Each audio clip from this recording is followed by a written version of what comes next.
జై శ్రీమన్నారాయణ. అందరికీ నమస్కారం అండి. ఈరోజు మన వీడియోలో నిన్న భీష్మ ఏకాదశి సందర్భంగా బాపట్ల శ్రీ క్షీరభావనారాయణ స్వామి వారి గుడిలో జరిగిన విష్ణు పారాయణం షేర్ చేస్తాను. దానితో పాటుగా చిన్నజీయర్ స్వామి వారి శిష్యురాలు మరి ఈ విష్ణు సహస్రనామం ఎలా అంటే ఈరోజు విష్ణు సహస్రనామం జయంతి కాబట్టి ఆ విష్ణు సహస్రనామం ఎవరు రాశారు, దాని ప్రాముఖ్యత ఏమిటి, అది చదవటం వల్ల కలిగే లాభాలు ఏమిటి అనే ఎన్నో మంచి విషయాలు ఈ వీడియోలో మరి మీతో షేర్ చేస్తున్నాను. అలాగే ఈ వీడియో ఎవరు కూడా స్కిప్ చేయకుండా చూడండి, ఎందుకంటే ప్రతి 10 శ్లోకాలకి కూడా మరి క్లుప్తంగా విష్ణు సహస్రనామం దాని వివరణ అనేది అమ్మగారు చెప్పారు. సో అందరూ కూడా స్కిప్ చేయకుండా ఈ వీడియోని చూస్తారని ఆశిస్తున్నాను. వెంటనే పాండవులకు కంగారు వచ్చింది.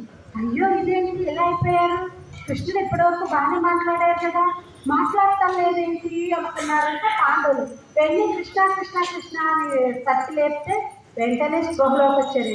ఏం కృష్ణ ఇలా అయిపోయావు, ఇప్పటివరకు బాగానే మాట్లాడుతున్నావు కదా అంటే కృష్ణ పరమాత్మ అన్నాడట, నిన్నటి వరకు తేజవంతంగా ప్రకాశవంతంగా వెలిగిన జ్యోతి, నిన్నటి సాయంత్రం వరకు వెలిగిన జ్యోతి ఈరోజు ఈ రాత్రి నుంచి మినుకు మినుకు మినుకు మనకు ఇప్పుడా అప్పుడా అంటూ ఎదురు చూస్తుంది ఒక జ్యోతి.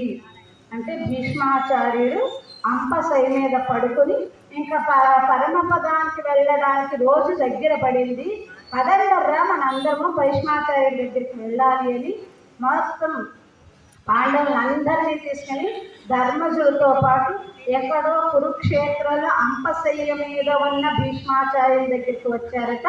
మన కృష్ణ పరమాత్మ వచ్చి అడిగాడట. కృష్ణ పరమాత్మను చూసేసరికి భీష్మాచార్యుడు చాలా ఆనందం వేసిందంట. ఎందుకని, ఎంతో మంది మునులు యోగులు తపస్సు చేసి నాకు భగవంతుని చూడాలి చూడాలి చూడాలి అనుకుంటున్నా కూడా లభించినటువంటి భగవానుడు భీష్ముడిని చూడాలి చూడాలి చూడాలి అనే తపనతో వచ్చి భీష్మాచార్యుడి దగ్గర నిలబడ్డాడు మన కృష్ణయ్య. ఆ తిరుమేని సౌందర్యం, ఆ పిల్లన గోవి, ఆ గల్లో నెమలి పింఛము, ఆ పట్టు పీతాంబరము, ఆ పెద్ద పెద్ద కళ్ళు ఉంటాయి కదా, అలాంటి రూపంలో వచ్చి నిలబడేసరికి భీష్మాచార్యుడికి ఎక్కడ లేని ఆనందం వచ్చిందట. ఎందుకని భీష్మాచార్యుడు స్వతహాగా కృష్ణ భక్తుడే అయినా కూడా యుద్ధాన్ని ఆపించలేకపోయాడు. ఎందుకని, చెడ్డవారు పంచన చేరాడు, చెడ్డవారు పెట్టిన భోజనం తినాల్సి వచ్చింది కాబట్టి యుద్ధం అధర్మమే అయినా కూడా ఆపించలేకపోయాడు. అలాగ యుద్ధాన్ని ఆపించలేక అర్జునుడి చేతిలో పడిపోయిన తర్వాత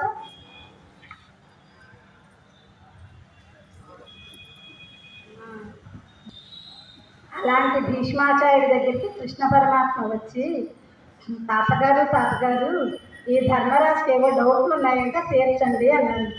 భీష్మాచార్యుడికి ఒక వెర్రినవ్వు వచ్చిందంట.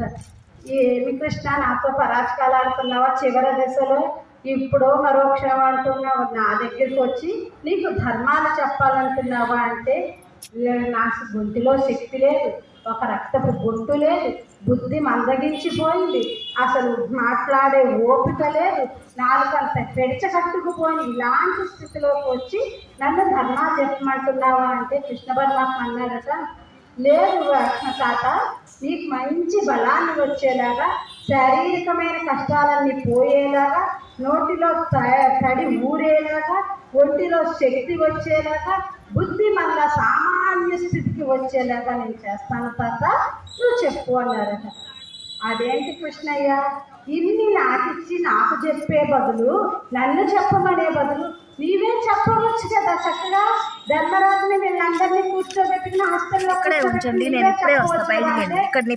అది కూడా అయింది. భీష్మ అంత తాత, నేను ఎంత కష్టపడి అక్కడ కురుక్షేత్రంలో యుద్ధం స్టార్ట్ అయ్యేటప్పుడు మార్గశీర్ష మాసంలో మొదటి రోజున అమావాస్య రోజున స్టార్ట్ అయితే అర్జునుడు బెంబేలు ఎత్తిపోయాడు. అయ్యో యుద్ధం నేను చెయ్యలేను, వీళ్ళందరూ మా తాతలు, మా తండ్రులు, మా పుత్రులు, మా పౌత్రులు, వీళ్ళందరినీ నేను చంపి ఈ రక్తపు కూడు నేను తినవలనా కృష్ణ, నేను తినలేను, నేను యుద్ధం చెయ్యలేను అంటారు.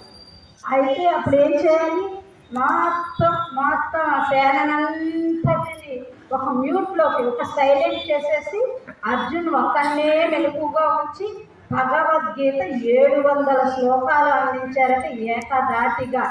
700 శ్లోకాలు 3 షట్కాలలో అందించారు. ప్రథమ షట్కము, ద్వితీయ షట్కము, తృతీయ షట్కము.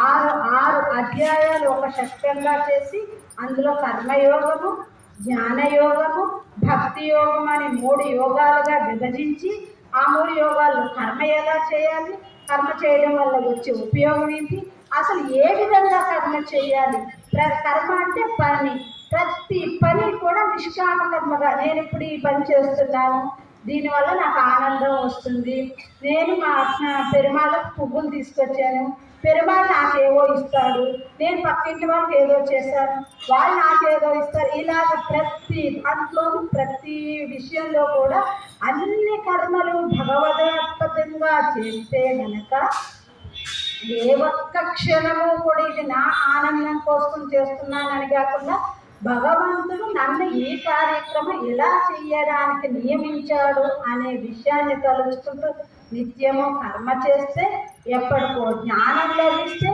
ఆ జ్ఞానంతో భక్తి సంపాదించుకుంటే ఆ భక్తి కూడా నేనేదో చేశాను, నేనేదో సంపాదించుకున్నాను అని కాకుండా భగవంతుడు నాకు ఇలాంటి అవకాశాన్ని ఇచ్చాడు అని భక్తి చేస్తే ఎప్పటికో మోక్షం వస్తుందయ్యా. ఇది అని కర్మ, జ్ఞాన, భక్తి యోగాలని 3 షట్కాల్లో 3 విధాలుగా చెప్పి చివరిగా సర్వధర్మాన్ పరిత్యజ్య మామేకం శరణం వ్రజ హంత్వా సర్వపాపేభ్యో మోక్షయిష్యామి మా శుచః. అయ్య బాబోయ్ కృష్ణ, నువ్వేదో కర్మయోగం అంటున్నావు, నేను చెయ్యాలనుకుంటాను, కానీ నన్ను ఎవరో బలవంతంగా ముందుకు తోసేస్తున్నట్టు ఇది నాది నేను అనే ఆలోచన వచ్చేస్తుంది. జ్ఞానం కూడా నిలబడదు, భక్తి నిలబడదు. నేను ఏం చెయ్యాలి కృష్ణ, ఇవన్నీ చెయ్యాలి అంటే ఇది నా వల్ల అయ్యే పనేనా? కాదు కదా.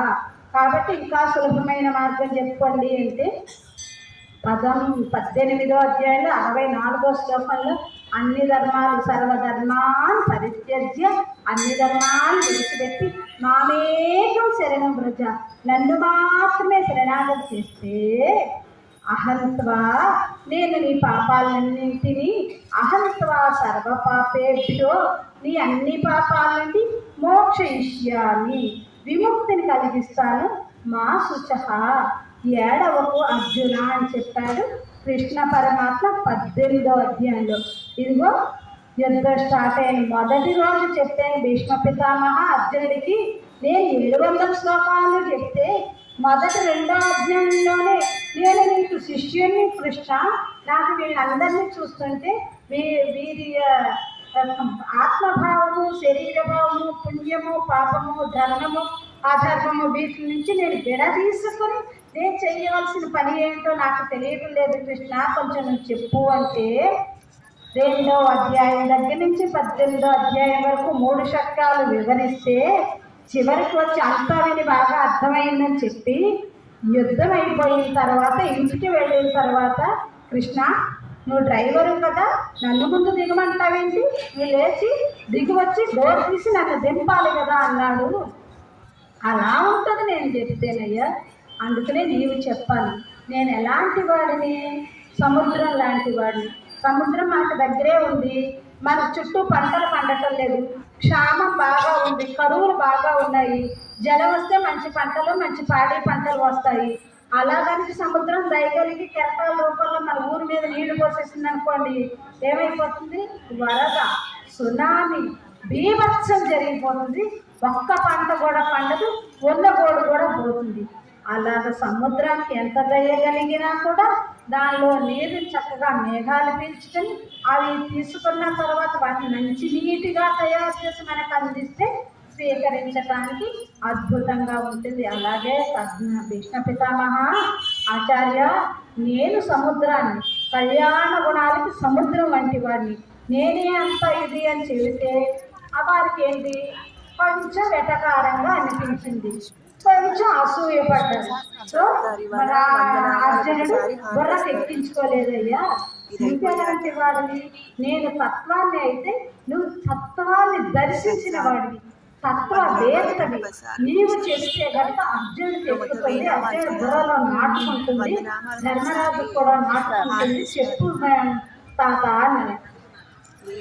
ఎలాగా అంటే ధర్మరాజు అనేక ధర్మాలను అడిగితే అన్నింటికి సమాధానం చెప్పేసిన తర్వాత తాత ఈ అన్ని ధర్మాలు నాకు తెలుసు కానీ నాకు ఇవి కాదు కావలసినవి అంటే, మరి తెలిసిన వాళ్ళు ఎందుకు అడిగావయ్యా అంటే, కాదు తాత నీకు 2 గొప్ప వరాలు వచ్చినాయి. ఎలాగా? మరణాన్ని నీ చేతుల్లో పెట్టుకునే అవకాశం నీకు వచ్చింది సరిగదా అనుకుంటే కృష్ణస్వామిని కూడా ఈ రోజు నీ ముందు నిలబెట్టుకోగలిగావు. ఈ 2 వరాలు రావడానికి నీకు కారణం ఏంటంటే మరణాన్ని నీ చేతుల్లో పెట్టుకోవడానికి నీ తండ్రి గారు ఇచ్చిన వరం అయితే కృష్ణుని కూడా ఎక్కడ నిలబెట్టగలిగే ధైర్యం ఇచ్చిన నువ్వు ఏ ధర్మాన్ని పాటిస్తే ఈ యొక్క కృష్ణుడు వచ్చి నీకు కావాలి నిలబడ్డాడు. నీవు ఏ ధర్మాన్ని పాటిస్తే ఏ న్యాయాన్ని పాటిస్తే ఇలా వచ్చింది పితామహ తాత చెప్తుంటే అప్పుడు చెప్పడం మొదలుపెట్టాడంటే విష్ణు సహస్రనామాన్ని. అదిగో ఈ మాసంలో మొన్నటి అష్టమి రోజున చివరి రోజైనటువంటి భీష్మ పితామహుడి దగ్గరికి కృష్ణుడు ధర్మరాజు వీళ్ళందరినీ తీసుకుని వస్తే అష్టమి రోజున మనకి విష్ణు సహస్రనామం వచ్చింది. అమావాస్య పూటన మనకి భగవద్గీత వచ్చింది. కానీ అమావాస్య పూటన భగవద్గీత చెప్పినా కూడా కృష్ణుడు ఏకాదశి రోజున బయటకు వచ్చింది. అది జనానికి తెలిసింది ఏకాదశి రోజున. మరి మాఘమాసం శుద్ధ అష్టమి రోజున మనకి విష్ణు సహస్రం భీష్మ పితామహుడు అర్జునుడు ధర్మరాజు వీళ్ళందరికీ చెప్పినా కూడా ఈ ఏకాదశి వచ్చింది. భీష్మ పితామహుడు అష్టవసుల్లో 8వ వాడు. ఉత్తరాయణ పుణ్యకాలం రావాలి, మాఘమాసం రావాలి, వెన్నెల రాత్రులు అయి ఉండాలి, అష్టమి పూటన ఈ శరీరాన్ని విడిచిపెట్టాలి. ఎవరి సన్నిధిలో కృష్ణుడు వచ్చి నిలబడితే మనం శరీరాన్ని విడిచిపెట్టాలని నిలబడి ఉంచుకున్నాడు ఆ శరీరాన్ని. అలా కృష్ణుడు రాగానే ధర్మాలన్నీ చెప్పేసి విష్ణు సహస్రనామాన్ని అంతా అందించి ఆ రోజే తనువు చాలించి అష్టమి పూటన పరమపదానికి వెళ్ళారు మన భీష్మ పితామహుడు. మరి విష్ణు సహస్రం ఎక్కడి నుంచి వచ్చింది? ఎక్కడో ఒక భీష్మ పితామహుడు వ్యాసుడు కూర్చుని రాసేసింది కాదండి. ఒక్కో నామం ఒక్కొక్క ముని ఒక్కొక్క ఋషి దాన్ని అధ్యయనం చేసి మననం చేసి ఆ నామంలో ఉన్న అర్థాన్ని అంతా అనుసంధానం చేసుకుని ఆ గుణాన్నంతా అనుభవించి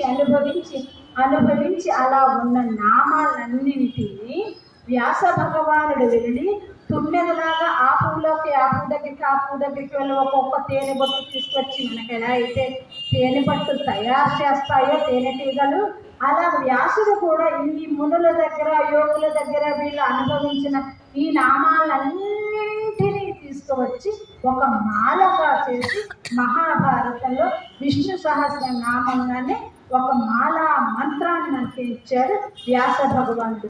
అలా తయారు చేసిన వ్యాస భగవానుడు ఆ మాలా మంత్రాన్ని భీష్ముడు అంటే చాలా ఇష్టం కనుక భీష్ముడికి ఉపదేశించాడు కనుక ఫస్ట్గా. అలా భీష్ముడికి ఉపదేశించిన తర్వాత కృష్ణ పరమాత్మ మళ్ళా భీష్ముడు వెళ్ళిపోతే ఇది లోకానికి అందదు అని గబగబా ధర్మరాజుని తీసుకువెళ్ళి ధర్మరాజు వాళ్ళందరికీ తెలిసేలాగా ఈ నామాన్ని చెప్పించాడు కృష్ణ పరమాత్మ భీష్ముడి ద్వారా. మహాభారతం 1,25,000 శ్లోకాలు ఉంటే మనం అదంతా చదవాలి అంటే మన జీవితంలో చదివి అర్థం చేసుకోవాలి అంటే జీవితం సరిపోదు. కానీ ఆ మహాభారతంలో 2 మండులు ఉన్నాయంట. ఏంటి? సింపుల్గా చిన్నవాళ్ళు అంటే ఈ ఉజ్జీవించి భగవంతుడి దగ్గరికి చేరాలి అంతవరకు చాలు అనుకున్న వాడికి 2 మణులు ఉన్నాయి. ఒకటి భగవద్గీత, రెండోది విష్ణు సహస్రనామం. భగవద్గీత భగవంతుడే స్వయంగా కురుక్షేత్రంలో నిలబడి చెప్పినా కూడా అది అర్జునుడికి ఎక్కలేదు. అందుకని ఈసారి విష్ణు సహస్రనామాన్ని భాగవతోత్తముడైన భీష్మాచార్యుడి చేత కృష్ణుడు కూడా శిష్యుడిగా చేతులు కట్టుకుని నిలబడి నోటికి చెయ్యి అడ్డు పెట్టుకుని ఒక శిష్యుడు ఎంత ఒబీడియంట్గా అంటే ఎంత అనుభవంగా ఉండాలో అలా ఉండి భీష్మాచార్యుడి చేత చెప్పించారు విష్ణు సహస్రనామాన్ని. ఈ విష్ణు సహస్రనామం అసలు మనం ఎందుకు చదవాలండి? 1000 నామాలు చాలా కష్టం కదా అంటే జీవించాలనుకుంటే చదవాలి, మనిషి మనిషిగా బ్రతకాలంటే చదవాలి, పిల్లాడు పిల్లాడుగా ఉండాలంటే చదవాలి, ఒక గృహస్థుడుగా ఉండాలంటే విష్ణు సహస్రం చదవాలి, ఒక మునిలాగా ఉండాలంటే విష్ణు సహస్రనామం చదవాలి, ఒక యోగిలాగా ఉండాలంటే విష్ణు సహస్రనామం చదవాలి, ఒక యతి సన్యాసాశ్రమం తీసుకున్న ఒక యతిలాగా బ్రతకాలి అంటే విష్ణు సహస్రం చదవాలి. మనం మనిషిగా బ్రతకాలి అంటే విష్ణు సహస్రనామం చదవాలి. ఒకనాటి కాలంలో రామానుజులు గారి కాలంలో 1000 సంవత్సరాల పూర్వం స్త్రీలు కానీ ఇతర కులాలు కానీ బ్రాహ్మణులు తప్ప ఇతర కులాలు కానీ భగవన్నామానుసంధానం చేసే హక్కు లేదు. ఒకవేళ ఎవరైనా అలా భగవన్నామాన్ని విన్నా అన్నా వాళ్ళ చెవుల్లో సీసం పోయటం, నాలుక మీద వాతలు పెట్టడం, అంత భయంకరమైన పరిస్థితి ఉన్న రోజుల నుంచి రామానుజులు వచ్చి భగవన్నామం అందరూ పలకవలసిందే, అందరూ జీవించడానికి అర్హులే, కుల మత లింగ విచక్షణ లేదు, ఎవరు కావాలనుకుంటే వారు అనుసంధానం చేయొచ్చు అని రామానుజుల వారు ఒక మెమో ఇచ్చారు, జారీ చేశారన్నమాట. అప్పటి నుంచి మనకి కొంచెం ఊపిరి వచ్చింది. అప్పటి వరకు ఎంత ఆశ ఉన్నా కూడా భగవన్నామాన్ని వినకూడదు, ఆడవాళ్ళు ఇతర కులాల వాళ్ళు అనకూడదు వినకూడదు. ఎంత భయంకరమైన భేదాలలో అందరికీ పరమాత్మ సమానమే. ఈ శరీరంతో వచ్చే బ్రాహ్మణ క్షత్రియ వైశ్య శూద్ర కులాలు అనేది శరీరానికి సంబంధించిందే కానీ ఆత్మకి ఏ కులము లేదు. ఈ ఆత్మ ఉజ్జీవింపబడాలి అంటే భగవన్నామానుసంధానం చెయ్యవలసిందే. అదే ఉజ్జీవన మార్గం. రామానుజుల వారు ఆనాడు ఆచార్యులకి ఇచ్చిన మాట తప్పి అష్టాక్షరి మంత్రాన్ని కోవెల ఎక్కి ఇచ్చగల వారందరూ రెండర్రా అని ఉపదేశం చేశారట. భూరి దానం చేశారు. అన్నం ఎవరు తినాలి? ఇప్పుడు బయటకు వెళ్ళి రెస్టారెంట్కి వెళ్ళి ఫుల్గా బిర్యానీ తిని ఆ పైన కూల్ డ్రింక్ తాగి వచ్చిన వాళ్ళకి మనం పాయసం పెడతాము, భగవంతుడికి నివేదన చేసిన పాయసం పెడతా, బిహార పెడతా, దద్దోజనం పెడతానంటే ఏమైనా తింటారా? ఒక్క మెతికి తినలేదు. ఎవరికి ఆకలిగా ఉన్నదో వారు తినాలి అన్నము. అలాగే ఎవరైతే ఈ జన్మబంధాల నుంచి కర్మబంధాల నుంచి విడిపడి ఇక మళ్ళా ఈ జన్మ మరణ బంధాల చక్రంలో పడకూడదు అనుకుంటారో వారందరూ విష్ణు సహస్రనామాన్ని చదవాలి. మోక్షం అది ఉన్నా నేను పోయిన తర్వాత నాకు మోక్షం వచ్చిందో లేదో నాకు ఎలా తెలుస్తుందండి, నాకు అవసరం లేదు మోక్షం ఏమో నాకు తెలీదు అనుకుంటారా? మీరు సుఖంగా బతకాలనుకుంటారా? విష్ణు సహస్రనామం చదవండి. లేదు మీకు సిరి సంపదలు కావాలా? విష్ణు సహస్రనామం చదవండి. మీకు ఏ అనారోగ్యాలు లేకుండా ఆరోగ్యవంతంగా బ్రతకాలా? విష్ణు సహస్రనామం చదవండి. మీకు శత్రువులు లేకుండా ప్రశాంతంగా బ్రతకాలా? విష్ణు సహస్రనామం చదవండి. ఇది ఎవరో ఊరికే కూర్చొని చెప్పేసింది కాదు. మనకి విష్ణు సహస్రంలో ఫలశ్రుతిలో ఈ మొత్తం చెప్తుంటారన్నమాట. ఇవన్నీ కరెక్టే అని కృష్ణుడు కూడా ఆమోద ముద్ర వేశాడు. భీష్మాచార్యుడు విష్ణు సహస్రం చెప్పిన తర్వాత దగ్గర ఉండి విని ఇదంతా కరెక్టే, ఈ నామాన్ని ఇలా అనుసంధానం చేయాలని స్వయంగా భగవంతుడే చెప్పారన్నమాట. ఎలా అయితే రామాయణంలో చివరిగా ఇక కుశలవులు రామాయణం నేర్చుకుని వశిష్ఠ భగవాన్ దగ్గర రామాయణం నేర్చుకుని చక్కగా ఆనందంగా మధురంగా పాడుతూ ఆ యాగం చేస్తున్న సందర్భంలో ఆ అయోధ్య నగరం అంటూ తిరుగుతూ ఆ రామాయణం పాడుతూ ఉంటే రామచంద్రుడు విని అవును ఇది కరెక్టే, రామాయణం ఇలాగే జరిగింది, నా వనవాసం ఇలాగే జరిగింది, సీతాదేవిని ఇలాగే ఎత్తుకెళ్ళాడు, రావణాసురుని ఇలాగే చంపామని ఆమోద ముద్ర వేశారట రామచంద్రుడు. అలాగా రామచంద్రుడు ఆమోద ముద్ర వేసింది రామాయణం అయితే, కృష్ణుడు ఆమోద ముద్ర వేసింది విష్ణు సహస్ర నామం. అందుకని చదవాలి. మహాభారతంలో ఒక మంచి శ్లోకం ఉంటుంది. విష్ణు సహస్రనామం ఎందుకు చదవాలి? ఋషులు అంటే ఎవరు? క్రాంతదర్శులు. అంటే ఉన్నది ఉన్నట్టుగా దర్శించి ఉన్నది ఉన్నట్టుగా చెప్పగలిగేవారు. మనకి కష్టమైనా నష్టమైనా మనకి ఇబ్బంది కలిగినా కూడా నీవు ఈ మార్గంలోనే నడుచుకోవాలి అని చెప్పేటటువంటి వారు హితులు. వారు కూడా విష్ణు సహస్రనామాన్ని అనుసంధానం చేశారు.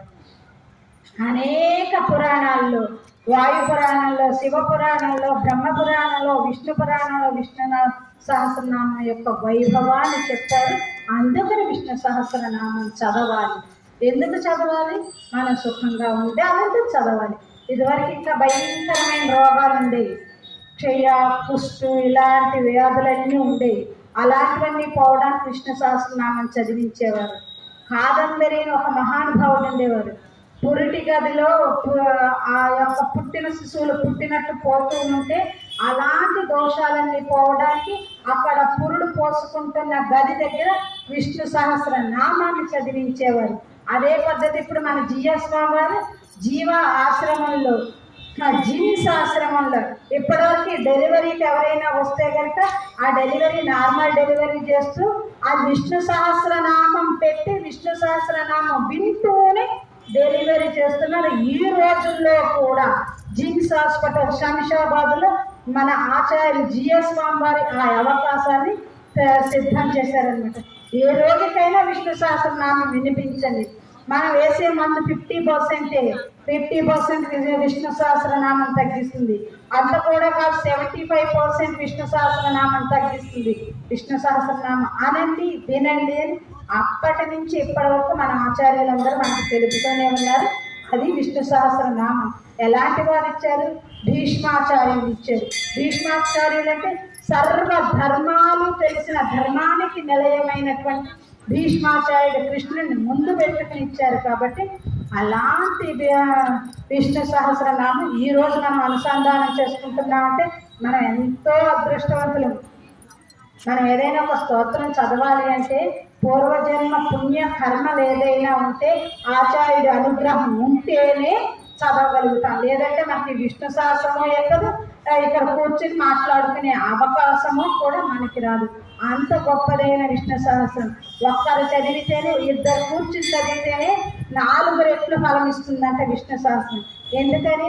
ఒకరు కూర్చుంటే ఇంకొకరు చెబుతూ ఉంటే వీరు ఒకసారి అంటారు, వారు ఒకసారి అంటారు, అలా 2 సార్లు అనేటప్పుడు వీరి మనసులో ఒకసారి తగ్గుతుంది, వారు రివర్స్ అనేటప్పుడు ఇంకోసారి తలుస్తుంది. అలా 4 సార్లు ఫలాన్ని ఇస్తుందట. అలాగే ఇద్దరు కూర్చుని చదివితేనే 4 సార్లు విష్ణు సహస్రం. ఏ స్తోత్రమైనా సరే, విష్ణు సహస్రమే కాదు, భగవద్గీతే కాదు, ఏ స్తోత్రమైనా అలా 4 కూర్చుని చదివితే 4 16 రెట్లు 16 సార్లు మనం విష్ణు సహస్రం చేసినట్లు అవుతుంది. 16 సార్లు మనం భగవద్గీత చేసినట్లు అవుతుంది. అంత గొప్పదైన స్తోత్రం ఈరోజు ఈ బాపట్లలో ఈ ఆలయంలో కూర్చుని మీ అందరితో పాటు నేను కూడా అనుసంధానం చేసుకోవడానికి అవకాశం కల్పించిన మీ భాగవత గోష్ఠికి అందరికీ కూడా దాసం తెలుపుకుంటూ మొదలు పెడదామా? మరి ఈ విష్ణు సహస్రనామం వైభవాన్ని మధ్య మధ్యలో అప్పుడప్పుడు చెప్పుకుంటూ, ఎందుకంటే ఒక్క రోజులోనో, ఒక్క పూటలోనో, ఒక గంటలోనో అవ్వదు విష్ణు సహస్రనామం. ఒక విశ్వం అనే పదం చెప్పుకోవాలంటేనే మనకి గంట పడుతుంది. అంత గొప్పదైన విష్ణు సహస్రాన్ని ఓం అస్మద్గురుభ్యో నమః. ఆస్యపాన్వయ సంజాతం నారాయణ పదాశ్రితం శ్రీమన్నారాయణం వందే యతీశ్వర శ్రియాదృశం. కౌశికాన్వయ సంజాతం వెంకటార్య తనూభవం వేదాంతాచార్య సచ్చిష్యం విడయవల్లం అహం భజే.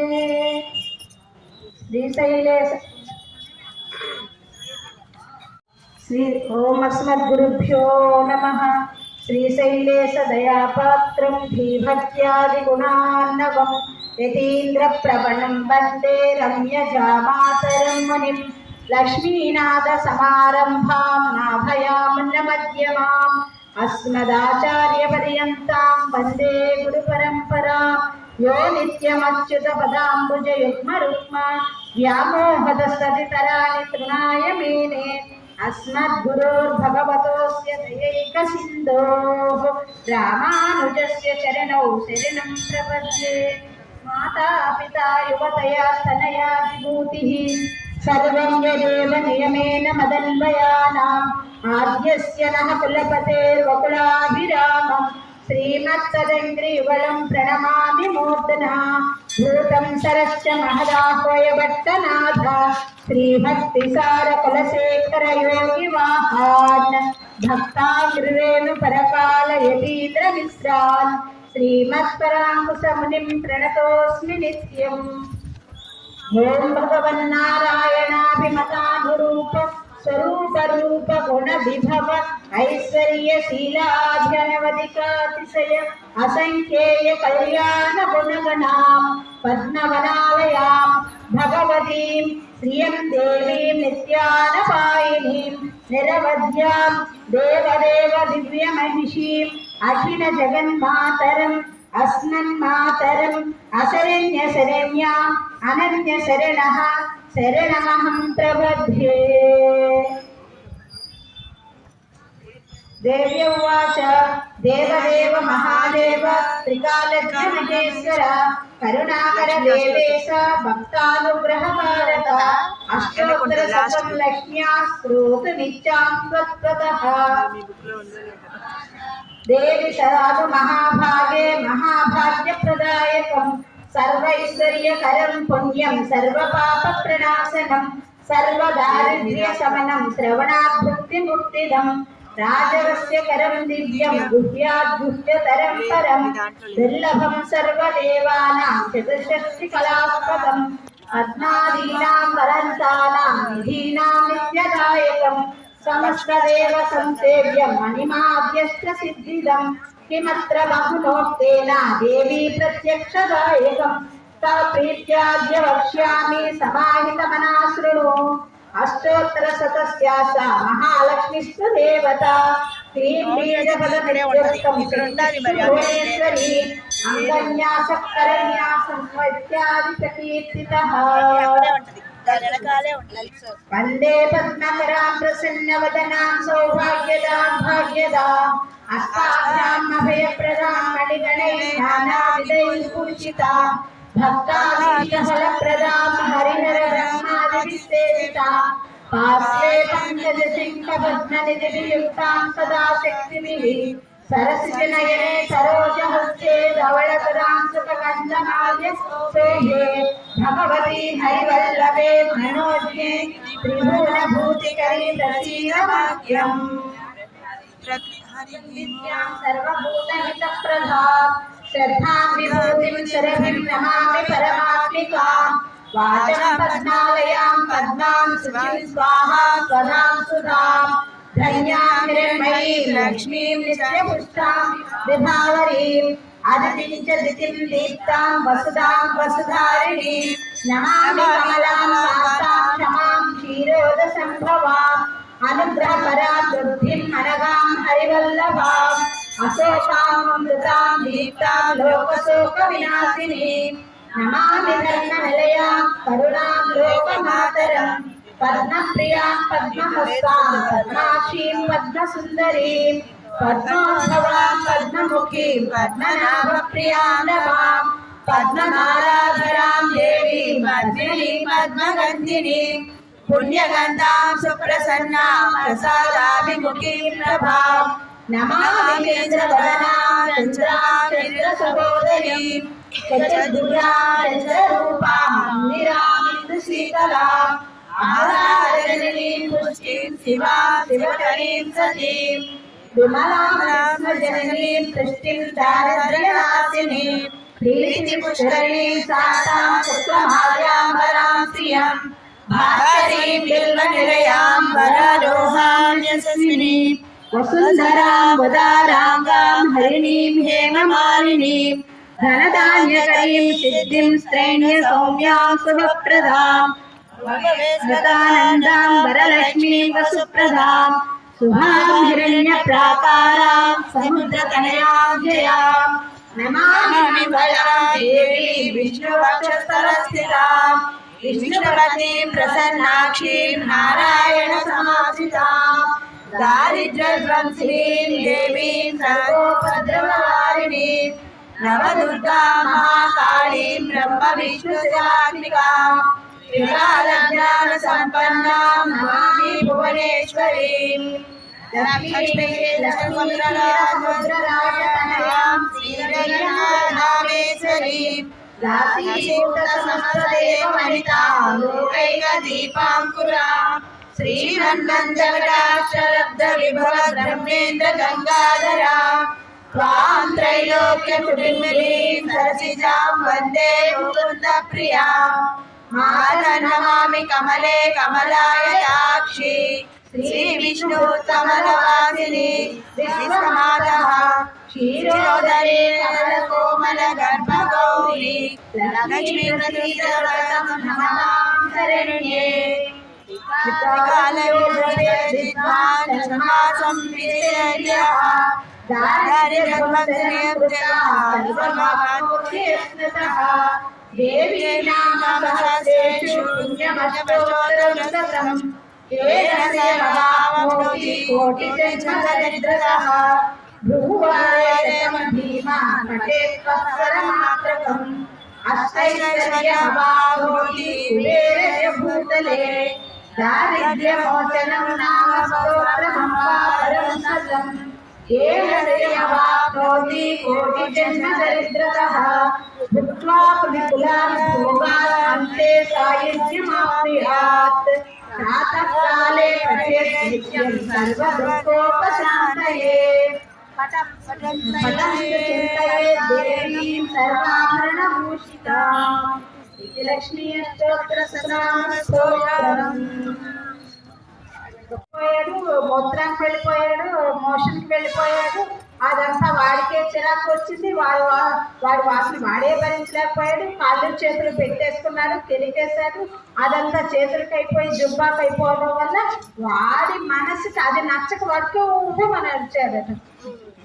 ఈ కంపు భరించలేక వాడే అరిచాడు. చిన్న పిల్లవాడు, నెలలోపు పిల్లవాడు, అమ్మ అని పిలవటం రాని ఇంకా పాలు తాగుతున్న పిల్లవాడు. వెంటనే తండ్రి గారు పక్కన పేపర్ ఉంది కదా చదువుకుంటూ ఇలా చూసాడట.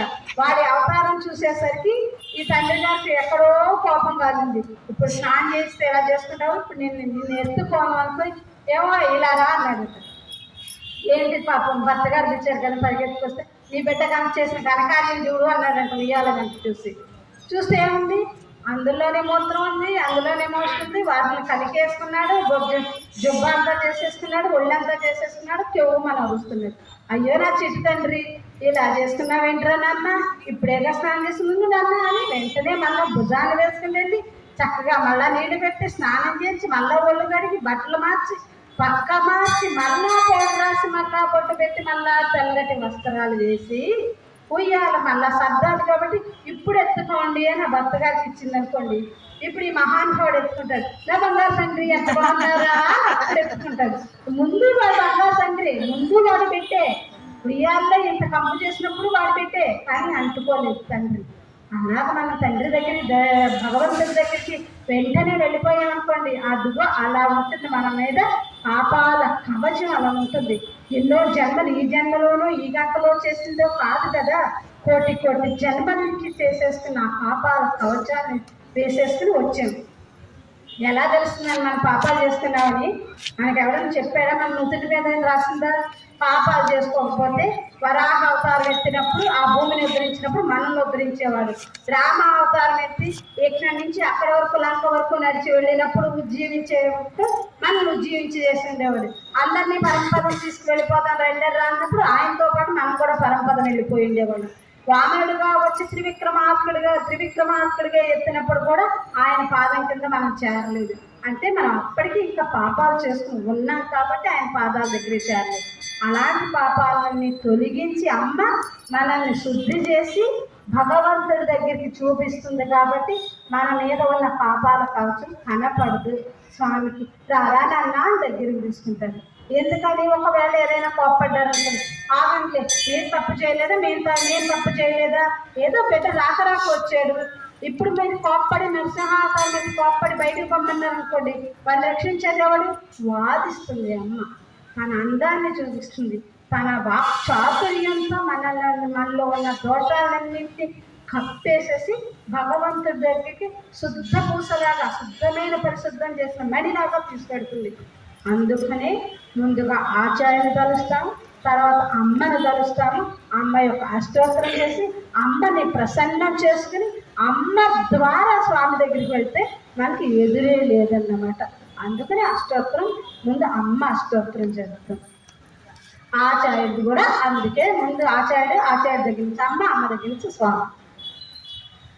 శుక్లాంబరధరం విష్ణుం శశివర్ణం చతుర్భుజం प्रसन्नवदनं ध्यायेत् सर्वविघ्नोपशान्तये यस्य शिरदवक्त्राद्याः पारिषद्याः परस्सतं विघ्नं निघ्नन्ति सततं विश्वक्सेनं तमाश्रये व्यासं वसिष्ठनप्तारं सिक्तेः पौत्रमकल्मषं पराशरात्मजं वन्दे सुखतातं तपोनिधिम् व्यासाय विष्णुरूपाय व्यासरूपाय विष्णवे नमो वैष्णवे वासिष्ठाय नमो नमः अधिकाराय शुद्धाय विद्याय परमात्मने सदैवरूपाय विष्णवे सर्वजिष्णवे यस्य स्मरणमात्रेण जन्मसंसारबन्धनात् विमुच्यते नमस्तस्मै विष्णवे प्रभविष्णवे ओम नमो विष्णवे प्रभविष्णवे श्रीवैशम्पायन उवाच श्रुत्वा धर्मानशेषेण पावनानि च सर्वतः युधिष्ठिरः पुनरेवाभ्यभाषत युधिष्ठिर उवाच किमेकं दैवतं लोके किं वाप्येकं परायणं स्तवन्तत्प्राप्तिर्मानवा शुभम् को धर्म सर्वधर्माणां भवतः परमो मतः किं जन्ममुच्यते जन्म संसारबन्धनात् श्रीविष्णुवाच जगत्प्रभुं देवदेवम् अनन्तं पुरुषोत्तमं स्तुवन्नाम सहस्रेण पुरुषः शतसोऽक्षितः तमेव चार्चयन् नित्यं भक्त्या पुरुषमव्ययम् ध्यायन्तवन्नमस्यञ्च यजमानस्थमेव च अनादिनिधनं विष्णुं सर्वलोकमहेश्वरं लोकाध्यक्षं स्तवन्नित्यं सर्वभूतातिगो भवेत् ब्रह्मण्यं सर्वधर्मज्ञं लोकानां कीर्तिवर्धनं लोकनाथं महद्भूतं सर्वभूतभवोद्भवम् एष मे सर्वधर्माणां धर्मोऽधिकतमोऽतः यद्भक्त्या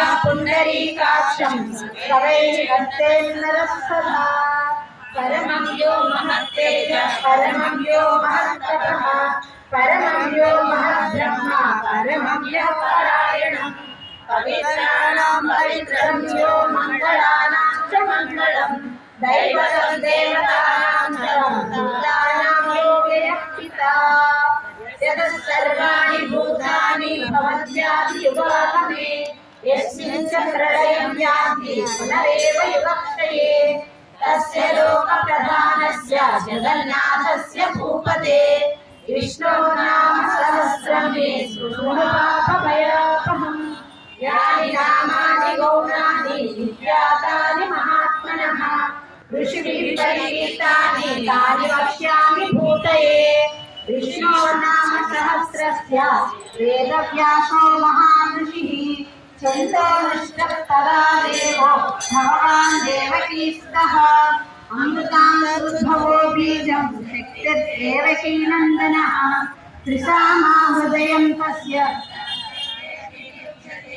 विष्णुं जिष्णुं महाविष्णुं प्रभविष्णुं महेश्वरम् अनेकरूपदैत्यान्तं नमामि पुरुषोत्तमम् अस्य श्रीविष्णोः दिव्यसहस्रनामस्तोत्रमहामन्त्रस्य श्रीवेदव्यासो भगवान् ऋषिः अनुष्ठच्छन्दः महाविष्णुः परमात्मा श्रीमान् नारायणो देवता अमृतांशुद्भवो भानुषिबीजम् देवकीनन्दनः शक्तिः उद्भवशोभनो देव इति परमो मन्त्रः शेषवन्नन्दकी चक्रीतिकीलकम् साङ्गगन्धाधराधरैत्यस्त्रम् रथाङ्गपाणिरक्षोभ्यमिति नेत्रम् दिशामासामगास्सामेति कवचम् आनन्दं परब्रह्मेति योनिः ऋतुसुदर्शनकाल इति दिग्बन्धः श्रीविश्वरूप इति जानम् श्रीमहाविष्णुकैतन्यरूपे सहस्रनाम जपे विनियोगः ध्यानं श्रीयोगजन्मदेशे शुचिमनिलसैकते मौक्तिकानां मालायुक्तासनस्तस्फटिकमणिवैः मौक्तिके नन्दिताः शुभ्रैरभ्रैरदभ्रैरुपरि विरचितैर्विभूषवशैः आनन्दीन पुनीयाधरिणरिणगसंगपाणिर्मुकुन्दः भूपादौ यस्य नाभिर्विरचितनिरञ्जनस्योचनेत्रे कनावासाशिरोद्योन्मुखममिदहनो यस्य वास्तेयमब्धिः अन्तःसंयस्य विश्वं सुरनरनरगोभिः गन्धर्वदैत्यैः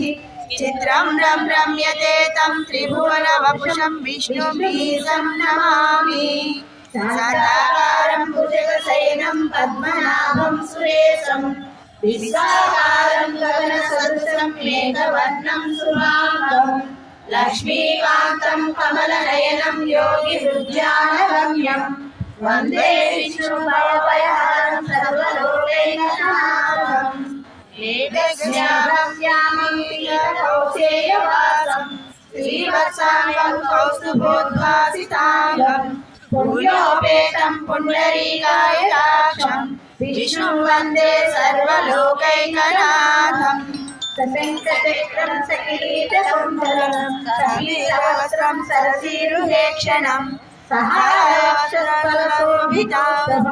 नमामि विष्णुरसहाचतुर्भुजम् ఉత్తర పీఠిక పూర్వ పీఠికలో మనం లక్ష్మీ అమ్మవారి అష్టోత్తరం చదువుకున్నాం. అలాగే మన యొక్క గ్రంథం యొక్క వైభవం, మనం ఏ గ్రంథం చదువుకోవాలన్నా కూడా ఆ గ్రంథం యొక్క వైభవాన్ని తెలుసుకోవాలి, ఆ గ్రంథాన్ని ఇచ్చిన మహానుభావం తెలుసుకోవాలి, ఆ గ్రంథాన్ని మనకి చెప్పిన ఆచార్యులు తెలుసుకోవాలి. ఆచార్యులు తలుచుకుంటాం, అందులో ఉన్న భగవంతుని తలుచుకుంటాం. మరి గ్రంథాన్ని ఎందుకు తెలుసుకోవాలి? గ్రంథాన్ని ఎందుకు తెలుసుకోవాలి అంటే గ్రంథాన్ని తలుచుకోవటం వల్ల, గ్రంథానికి ఒక నమస్కారం పెట్టడం వల్ల ఆ మంత్రంలో ఉన్న శక్తి మనకి వస్తుంది. ఆ మంత్రశక్తి కూడా ఆచార్య యొక్క కృప మనకి లభిస్తుంది, భగవంతుడి యొక్క కృప మనకి లభిస్తుంది. ఇది ఒక గ్రంథము, మామూలుగా ఇది పుస్తకము అనకూడదు, గ్రంథము అనేది. కోశము అంటారు సంప్రదాయ భాషలో, పుస్తకము అంటే మామూలుగా ఈ పిల్లలు చదువుకునే పుస్తకాలు వాటిని అలా అంటారు. వీటిని గ్రంథము, ఎందుకంటే కొన్ని రతనాలు, కొన్ని మణులన్నింటినీ కలిపి ఒక మాలగా చేసి ఇచ్చారు. విష్ణు సహస్రనామం అంటే మాలా మంత్రం. మంత్రం అంటే ఏంటి? మంత్రారం త్రాయతే ఇది మంత్రం.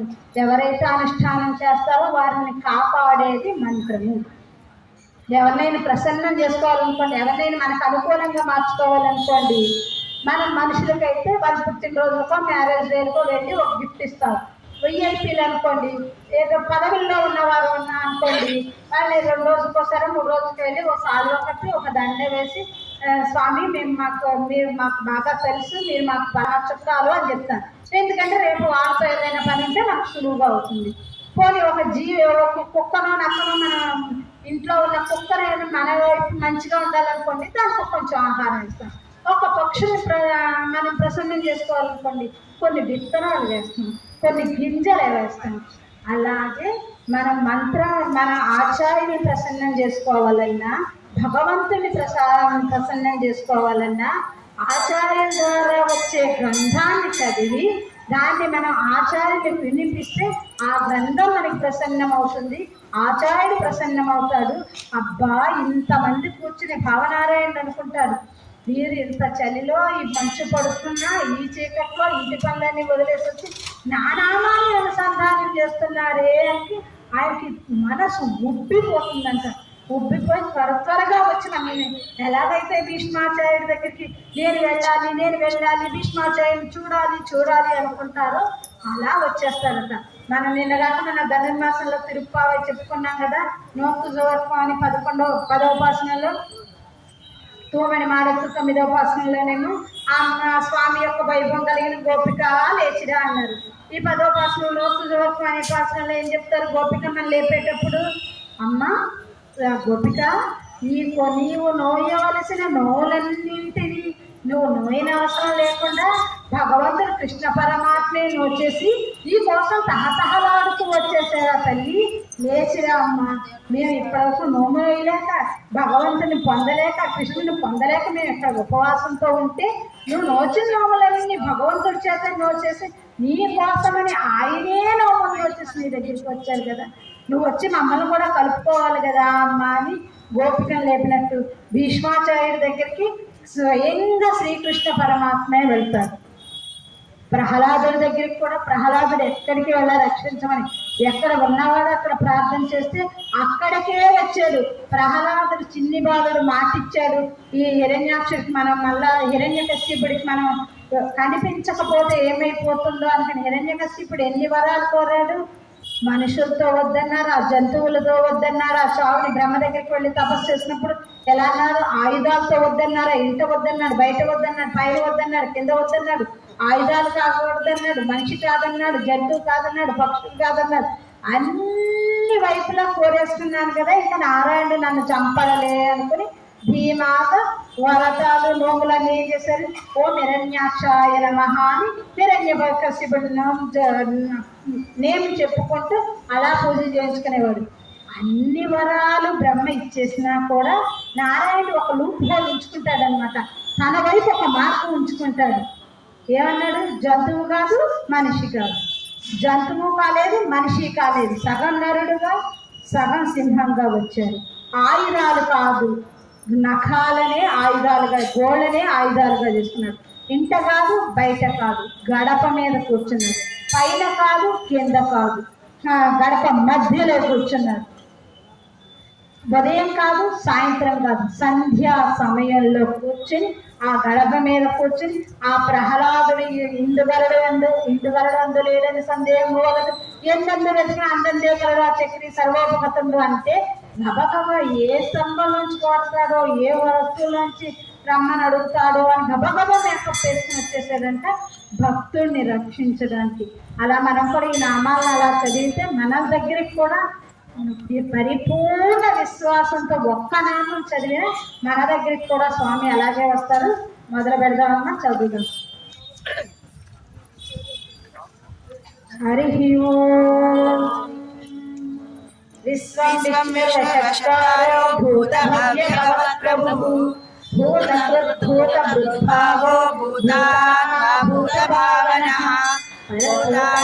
పరమాత్మా చ ముక్తానాం పరమాగతిః అవ్యయ పురుషः సాక్షి క్షేత్రజ్ఞో క్షరేవ చ యోగో యోగవిదామేత ప్రధాన పురుషేశ్వరః నారసింహ వపుః శ్రీమాన్ కేశవ పురుషోత్తమః సర్వ సర్వ శివస్థానో భూతాదిర్విజయః సంభవో భావనో భక్త ప్రభవ ప్రభురీశ్వరః స్వయంభూ శంభురాదిత్య పుష్కరాక్షో మహాస్వనః అనాదినిధనో దాత వినాథ నాతురుత్తమః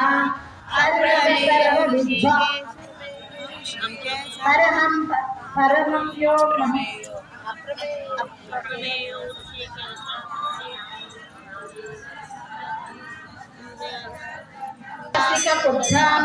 పవిత్రం మంగళం పరం ఈశాన ప్రాణద ప్రాణో జ్యేష్ఠ శ్రేష్ఠ ప్రజాపతి హిరణ్యగర్భో భూగర్భో మాధవో మధుసూదనః ఈశ్వరో విక్రమే ధన్వి మేధావి విక్రమక్రమః అనుత్తమో దురాదర్శః కృతజ్ఞ కృతిరాత్మవాన్ సురేశశరణం శర్మ విశ్వరేతా ప్రజాభవః అహ సంవత్సరో వ్యాలః ప్రత్యయ సర్వదర్శనః అజయ సర్వేశ్వర సిద్ధ.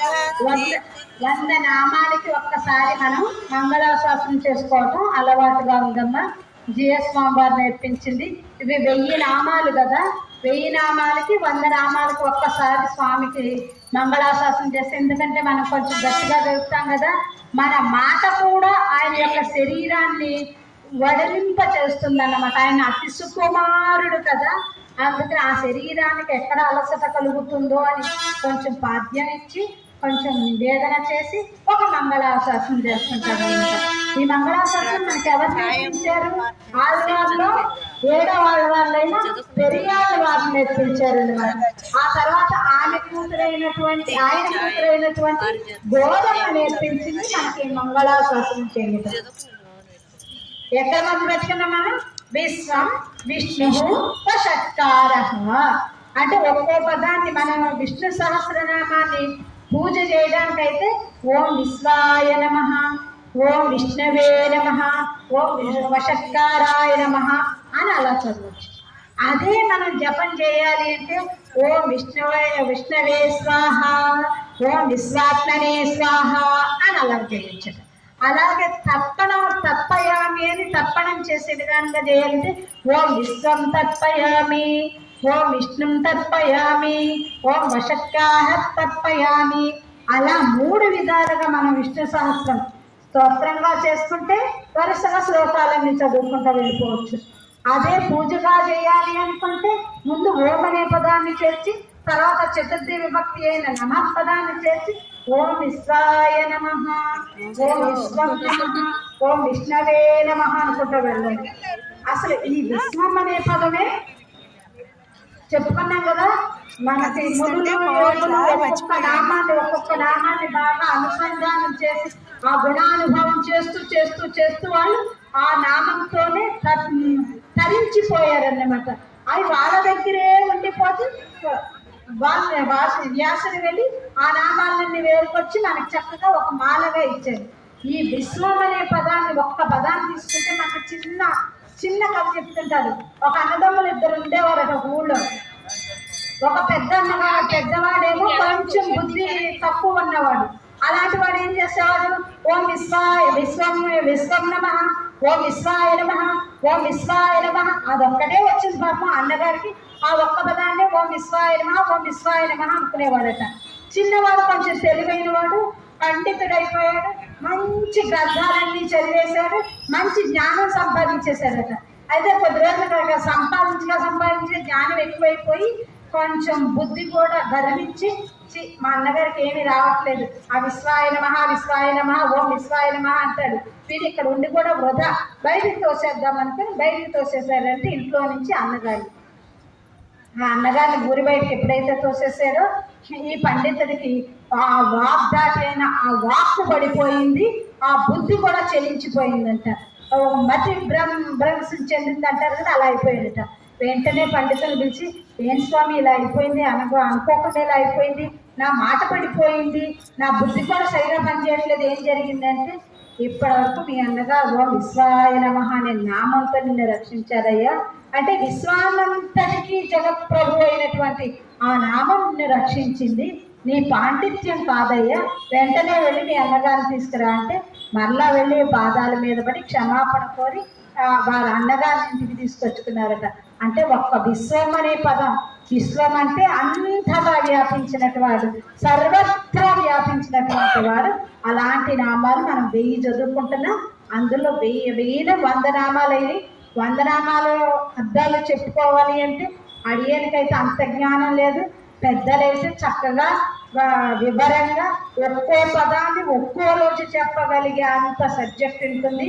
దీనికి వ్యాఖ్యానాలు 3 మతాల వారు రాశారు, శంకర భగవత్పాదులు రాశారు, రామానుజుల వారు రాశారు, మధ్వాచార్యులు రాశారు, చైతన్య ప్రభు రాశారు, అందరూ వ్యాఖ్యానాలు రాశారు. అందరి వ్యాఖ్యానాల కన్నా భగవత్ రామానుజుల వారి యొక్క వ్యాఖ్యానం మాత్రం చాలా అద్భుతమైనది, విశిష్టమైనది. అందరూ ఒక పదాన్ని ఒకవైపు నుంచే చూస్తారు, రామానుజుల వారు నలువైపులా ఆ పదాన్ని చూసి ఆ పదానికి ఉన్న అర్థాన్ని చెప్తారు. అంత గొప్ప గొప్ప వ్యాఖ్యానాలు ఉన్నాయి. మన పూర్వాచార్యులు భట్టర్ వారు రచించారు దీనికి, విష్ణు సహస్రనామానికి పెద్ద వ్యాఖ్యాన గ్రంథం అన్నమాట. ఎప్పుడైతే వీలైతే పెద్దలతో మనం ఆ వ్యాఖ్యానం కూడా విందాం. 11వ శ్లోకం నుంచి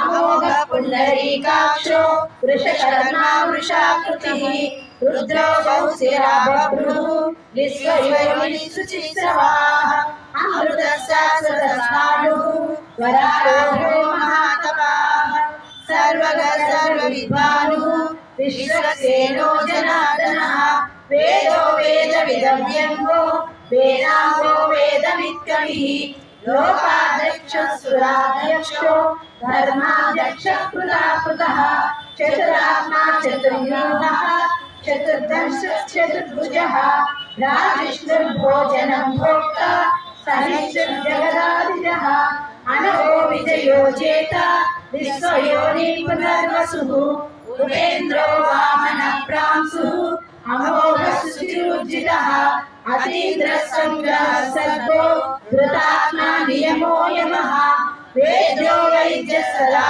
योगी वीरः माधवो मधुः अतीन्द्रियो महामायो महोत्साहो महाबलः महाबुद्धिर्महावीर्यो महासिद्धिर्महाद्युतिः अनिर्देशो श्रीमान् अमेयात्मा महाद्रिदुत् महेशासो महीभद्र श्रीनिवासः सतां गतिः अनिरुद्धसुरानन्दो गोविन्दो गोविदामतिः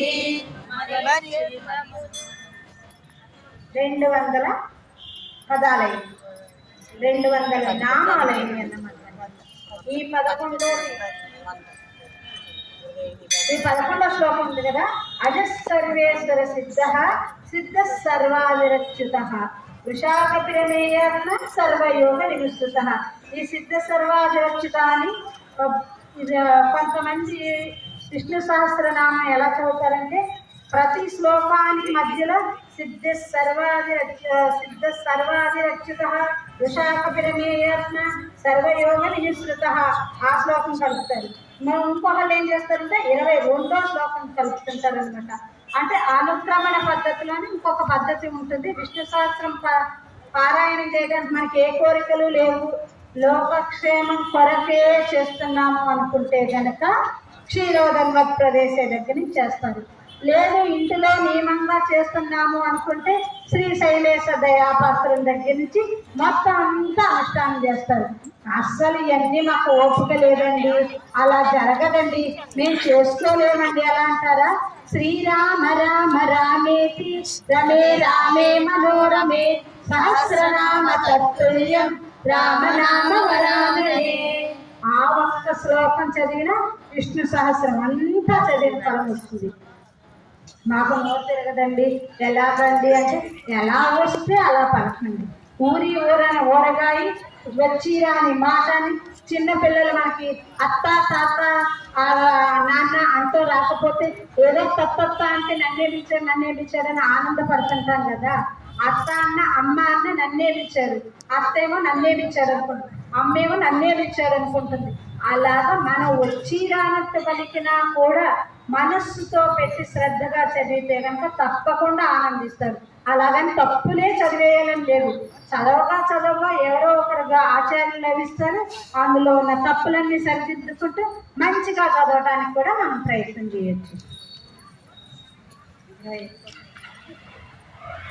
మరీచిత్తమనోహంసః సుపర్ణో భుజగోత్తమః హిరణ్యనాభసపాః పద్మనాభ ప్రజాపతిః అమృతరససింహ పంధాతా సంధిమాస్తిరః అజో దుర్మర్షణः శాస్త్రః విశ్రుతాత్మాసురారిః గురుర్గోతమోధామ సత్యపరాక్రమః నిమిషో నిమిషస్రగ్వి వాచస్పతిరుదారధిః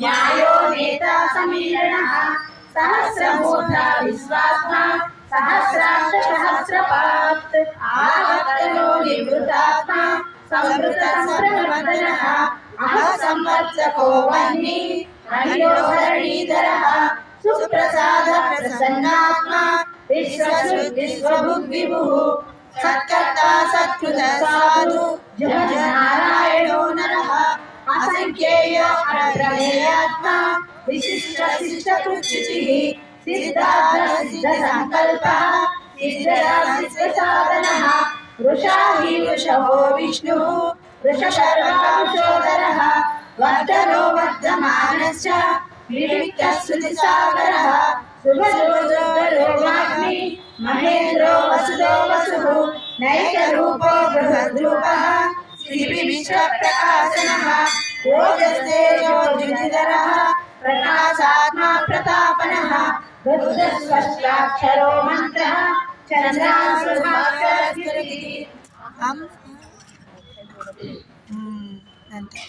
మనకి ఈ విష్ణు సహస్రనామం అనేక నామాలు అనుకున్నాం కదా.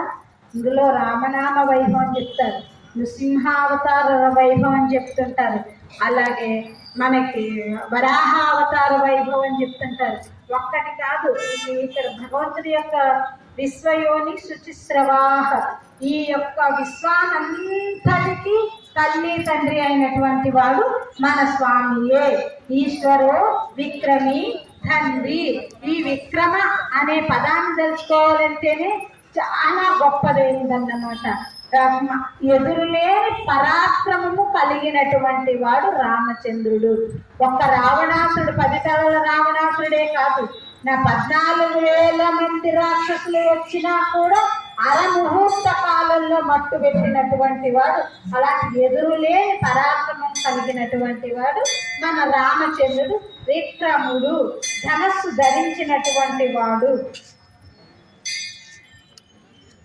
అమృతాంశు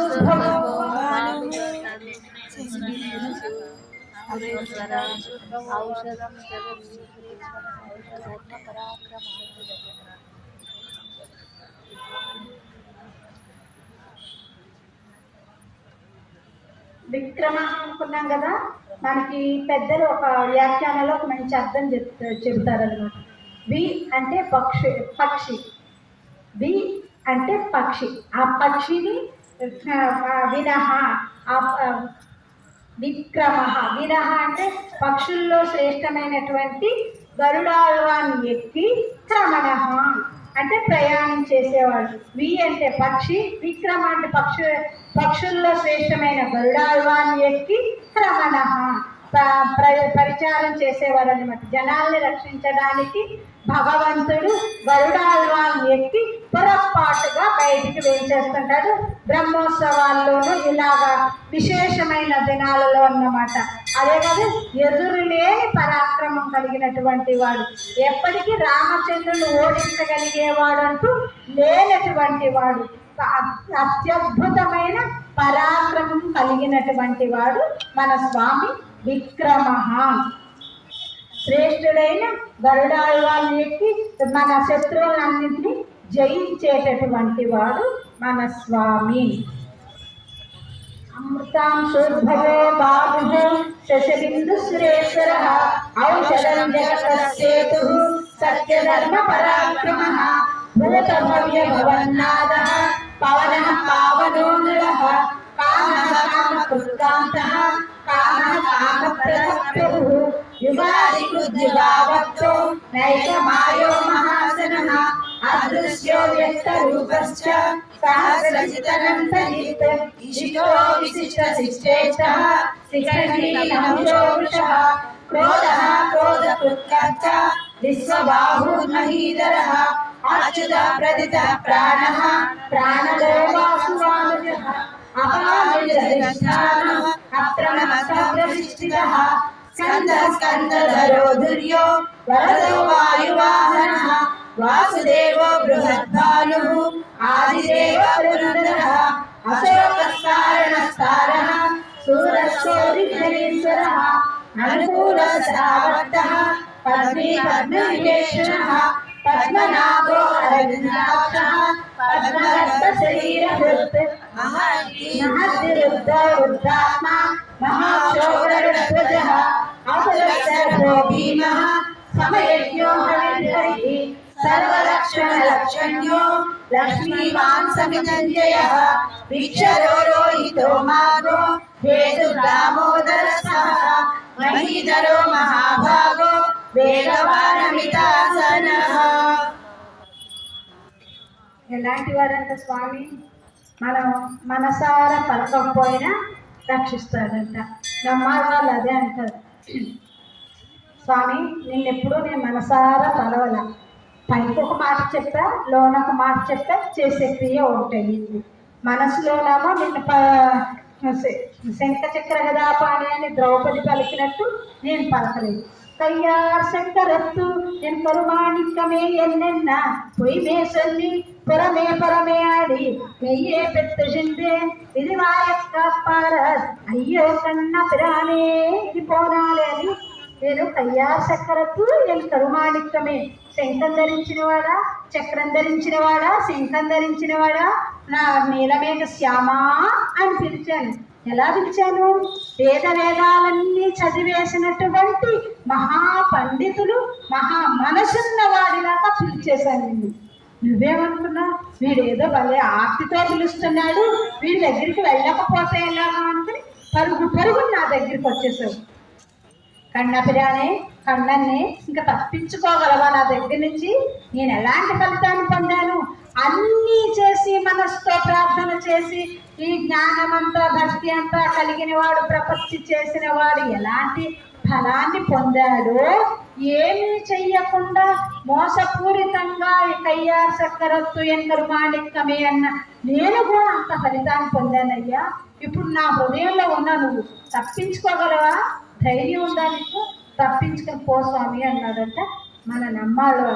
మన యశోదామాత కూడా అంతే కదా, తను కట్టలేకపోయింది. ఆ రజ్జు తాళ్ళన్నీ ఏదో తెచ్చింది, రోడ్డుకేసి ప్రయత్నం చేసింది. ఎప్పటికీ 2 అంగుళాలే తగ్గింది. ఎప్పటికీ అదేం మాయో 2 అంగుళాలే తగ్గింది. ఏం మాయా? అహంకార మమకారాలు ఆ 2 తగ్గితే ఆ కట్టుబడతాడు. అలాగే ఆమె అవస్థ చూసి అయ్యో మా అమ్మ ఇంత కష్టపడుతుంది అని తనంతటికి తాను కట్టుబడిపోతే యశోదేవుని చివరికి అన్న దొరకవంట, దొరికించుకోలేరట, మునులు కట, యోగులు కట. చూడు ఇప్పుడు కథలు చూస్తాను, నువ్వు తప్పించుకోగలవా? కథ చూస్తాను. ఏడ్చేవంటి కొడేస్తాను అన్నట్టు చూసిందంటే యశోదమాత. తను కట్టిందా? కట్టలేదు, కట్టబడ్డాడు. కానీ పైకి యశోదామాత మాత్రం ఏంటంటే చుట్టూ గోపికలు చూస్తున్నారు. ఓ నీ కొడుకు నువ్వే కట్టుకోలేకపోయావా అని హేళన చేస్తుంటారు. రేపటి నుంచి వాట్సాప్లో పెట్టేస్తుంటారు. యశోదామాత కృష్ణుని పట్టుకోలేకపోయింది, యశోదామాత కృష్ణుని అదుపు చేయలేకపోయింది. ఇప్పుడు పరుగు పోతుంది కదా, అందుకని కట్టబడినా కూడా పైన తను భీకంగా బలికింది. కట్టబడవట, దొరకవట, ఏం చేస్తావు? ఇప్పుడు తప్పించుకోవయ్యా అని చెప్పిందంట కృష్ణుడి. అలాగే నమ్మాలి వాళ్ళు కూడా చెప్తారు. అలాగే మనకి హృదయంతో పలికిన, హృదయం లేకుండా పలికిన భగవంతుడు రక్షిస్తాడని మనకి నామాలు, ప్రతి నామము ఒక్క నామం చెప్పుకోవాలంటే సరిపోదు మనకి. పరద్ధి పరమస్పష్ట. పరద్ధి అంటే శ్రీరామ అవతారం చెప్పుకుంటాం. అలా ధనుసును ధరించాడు, అలా వారధి పైన, సముద్రం పైన వారధి కట్టాడు. పోలడనుకున్న రావణాసుడి యొక్క భవనాలతో పాటు రావణాసుడి యొక్క అహంకారాన్ని కూల్చినటువంటి వాడు పరద్ధి. లక్ష్మీపతి సర్వలక్షణ లక్షణ్యో లక్ష్మీవా సమితింజయ. లక్ష్మీదేవి హృదయంలో పెట్టుకున్నటువంటి శ్రీహపతి అంటే ఈ జగత్కంతటికి రక్షకుడైనటువంటి వాడు. అలాంటి వాడి యొక్క నామాల్ని ఇంకా మళ్ళా ముందుకు వెళ్తూ చదువుకుంటున్నాం. ఉద్భవక్షోభనో దేవః శ్రీగర్భ పరమేశ్వరః కరణం కారణం కర్త వికర్తో వికర్త కహనోముఖః వ్యవసాయో వ్యవస్థానః సంస్థానస్థానదో ధ్రువః పరద్ధి పరమస్పష్టః పుష్ట పుష్ట సుశేషణః రామో విరామో విరజో మాఘో నేయో నయోనయః వీరశక్తిమతాం శ్రేష్టో ధర్మో ధర్మ విదుత్తమః వైకుంఠ పురుష ప్రాణః ప్రాణద ప్రణవక్షుః హిరణ్యగర్భో శత్రుఘ్నో వ్యాప్తో వాయురదోక్షణః ఋతుసుదర్శనః కాలః పరమేశీ పరిగ్రహः ఉగ్ర సంవత్సరో దక్షో విశ్రామో విశ్వదక్షిణః విస్తారస్థావరస్థాణుః ప్రమాణం బీజమవ్యయం అద్రో మహాకోశో మహాభోగో మహాధనః అనిర్విఘ్న సవిష్ఠో భూమో ధర్మయోగో మహామకః నక్షత్రనేమి నక్షత్రి క్షమ సమీహనః యజ్ఞయుజ్యో మహేజ్యచ్చ రత్నసత్సంత్రం శతాంగతిః సర్వదర్శి నివృత్తాత్మ సర్వజ్ఞో జ్ఞానముత్తమం సుహృదస్ముఖః సూక్ష్మః సుఘోష సుఖదస్సుహృత్ మనోహరో జితక్రోధో వీరబాహుర్విదారణః స్వాతనన్యవసోజ్ఞాతి నైకాత్మానైకకర్మకృత్ వత్సరో వత్సలో వత్సి రత్నగర్భోదనేశ్వరః.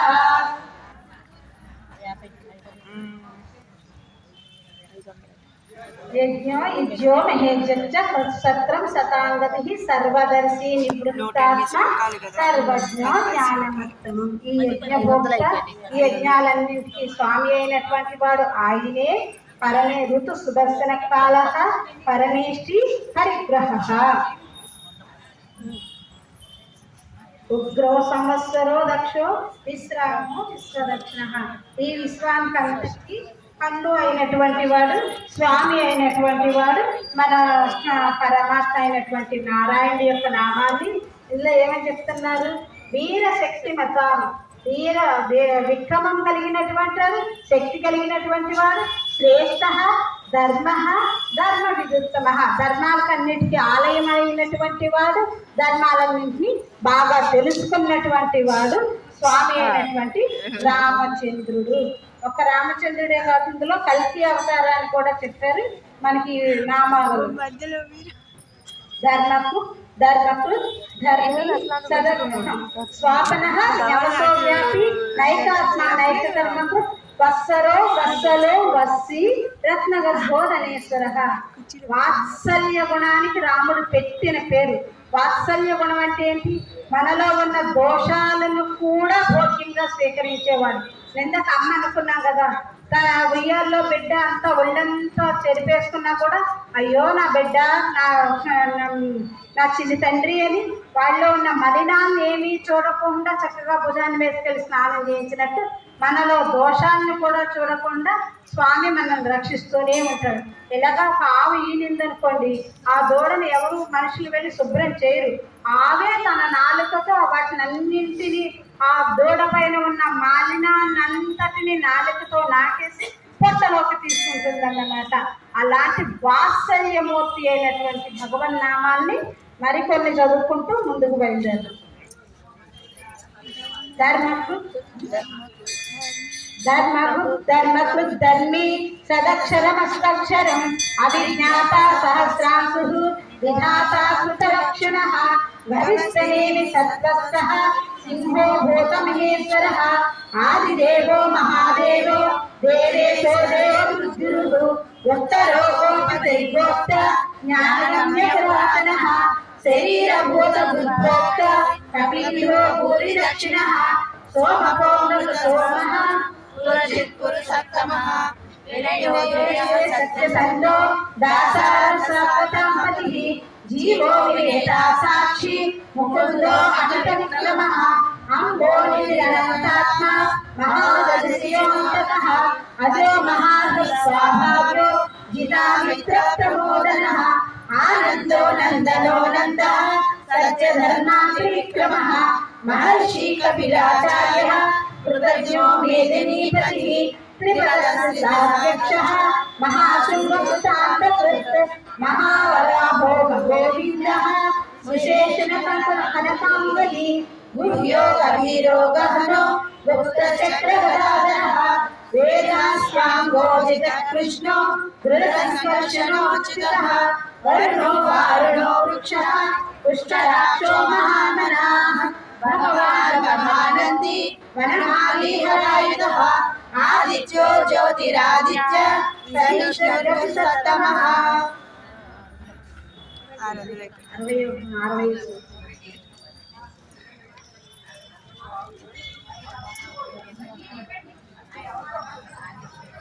హలాయుధః.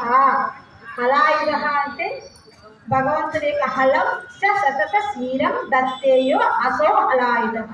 క్షీరకార్య సమృద్ధ్యతో వస్వర్ణో మంత్రనాయకః. ఎప్పుడు బలరాముడు ఏం చేసేవాడు? ఆ యొక్క నాగల్ని భుజాన్ని వేసుకొని తిరుగుతూ ఉండేటువంటి వాడు.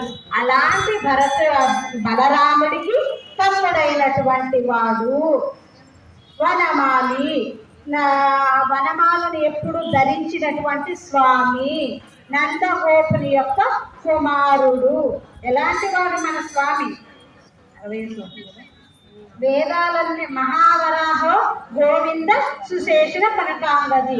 వరాహావతారం ఎత్తి ఈ భూమిని అంతటినీ తీసుకువెళ్ళిపోయి ఎక్కడో అల్లపిత్తలో దాచేస్తే రాక్షసులందరూ మహావరాహావతారం అంటే అడవి పంది అవతారం తీసుకుని ఒక కొమ్ము కలిగి మా పెద్ద ఆకారం తీసుకుని వెళ్ళాడట. ఎంత ఆకారము? 7 సముద్రాల యొక్క నీరంతటిని ఒక జాతకు చేర్చి ఆ 7 సముద్రాల్లో నీటినంతటిని తీసుకువచ్చి ఈ వరాహావతార రోమకూపంలోకి వస్తే ఒక్క రోమకూపం కూడా అంటే ఆ చర్మంలో ఉన్న ఒక్క రంధ్రం కూడా నిండలేదంట. 7 సముద్రాల నీరు అంతటి మహావరాహావతారం ఎత్తారు. ఇక్కడ నారదుడు అంటాడు, అమ్మా యశోదామాత స్వామి మహావరాహావతారం ఎత్తితే 7 సముద్రాల నీళ్ళన్నీ తీసుకొస్తే ఆయన చర్మం పైన ఉన్న ఒక చర్మ రంధ్రంలోకి చాలలేదు. అలాంటి స్వామిని ఈ రోజు కాళ్ళ మధ్యలో వేసుకొని ఒక దోషి నీళ్ళతో స్నానం చేయించేస్తున్నాం. ఎంత అదృష్టవంతురాలు అమ్మా నీవు అన్నారట. అలాగ వరాహావతారాన్ని ఎత్తి భూమిని అంతటినీ కాపాడిన స్వామి దాసోహ అంటున్నారు విష్ణు సహస్రనామంలో. సుధన్వాఖండ పరసు దారుణో ద్రవిణప్రదః దివిసృక్ సర్వదృగ్వ్యాసో వాచస్పతిరయో నిజః త్రిసామాసామగస్సామ నిర్వాణం భేషజం విషక్ సన్యాసకృత్యమశాంతో నిష్ఠా శాంతిపరాయణః శుభాంగశాంతిరస్రష్ట కుముదః కోరయేశయః గోహితో గోపతిర్గోప్త వృషభాక్షో వృషప్రియః హరివత్తి నివృత్తాత్మ సంక్షేప్త క్షేమపుచ్చివః శ్రీవత్సః శ్రీవాసః శ్రీపతి శ్రీమతాంబరః శ్రీధరీ సర్వతక్షుః అనీశ శాశ్వతస్థిరః భూషయో భూషణో భూషిః విశోకశోకనాశనః అర్తిష్ణానక్షితగుంభో విశుద్ధాత్మా విశోధనః అనిరుద్ధో అష్టదిరథః ప్రద్యుమ్నో అమృత విక్రమః కాలనేమిః శౌరి శూరశూరగణేశ్వరః త్రిలోకాత్మా త్రిలోకేశః కేశవ కేశిహరి కామదేవ కామపాలః కామీ కాంతకృతాగమః అనిర్దేశో విష్ణుః వీరో అనంతో ధనంజయః.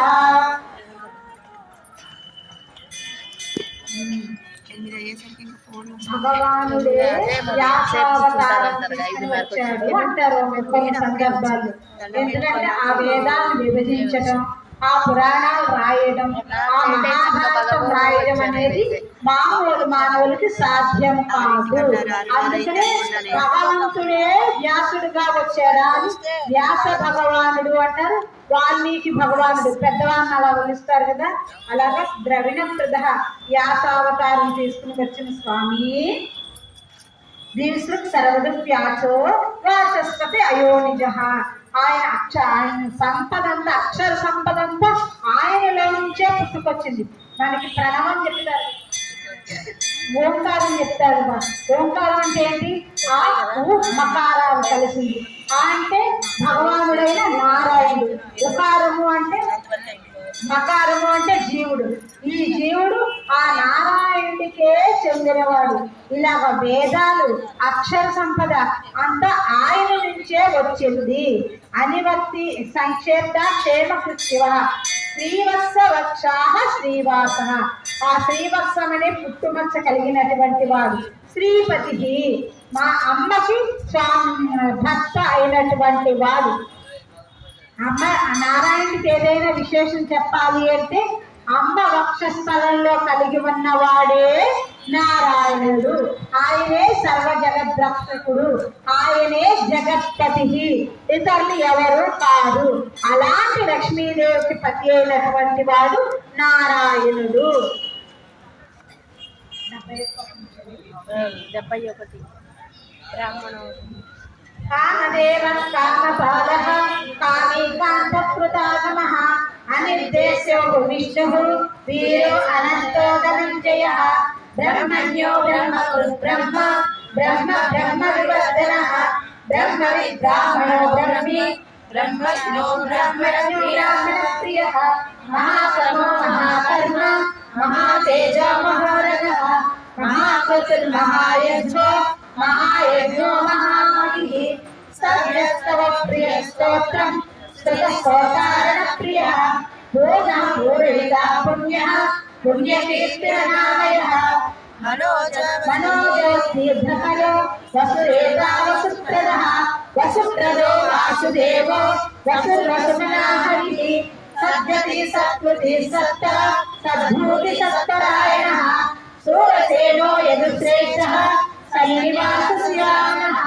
భూతావాసో వాసుదేవః సర్వాసురయో నమః దర్పః దర్పదో దృప్తో దుర్ధరో నపరాజితః విశ్వమూర్తి మహామూర్తి దీప్తమూర్తిమూర్తిమాన్ అనేకమూర్తిరక్తః శతమూర్తి శతాననః ఏకోనేకసహస్రహస్తిం యత్తత్పదమనుత్తమం లోకవందో లోకనాథో మాధవో భక్తవత్సలః సువర్ణవర్ణో హేమాంగో వరాంగచంద్రనాంగరీ వీరః విషమశూన్యో వృతాశీరచనశ్చలః అమానీమానదో మాన్యో లోకస్వామి త్రిలోకధృత్ సుమేధామేధజోధన్యః సత్యమేధాధరాధరః.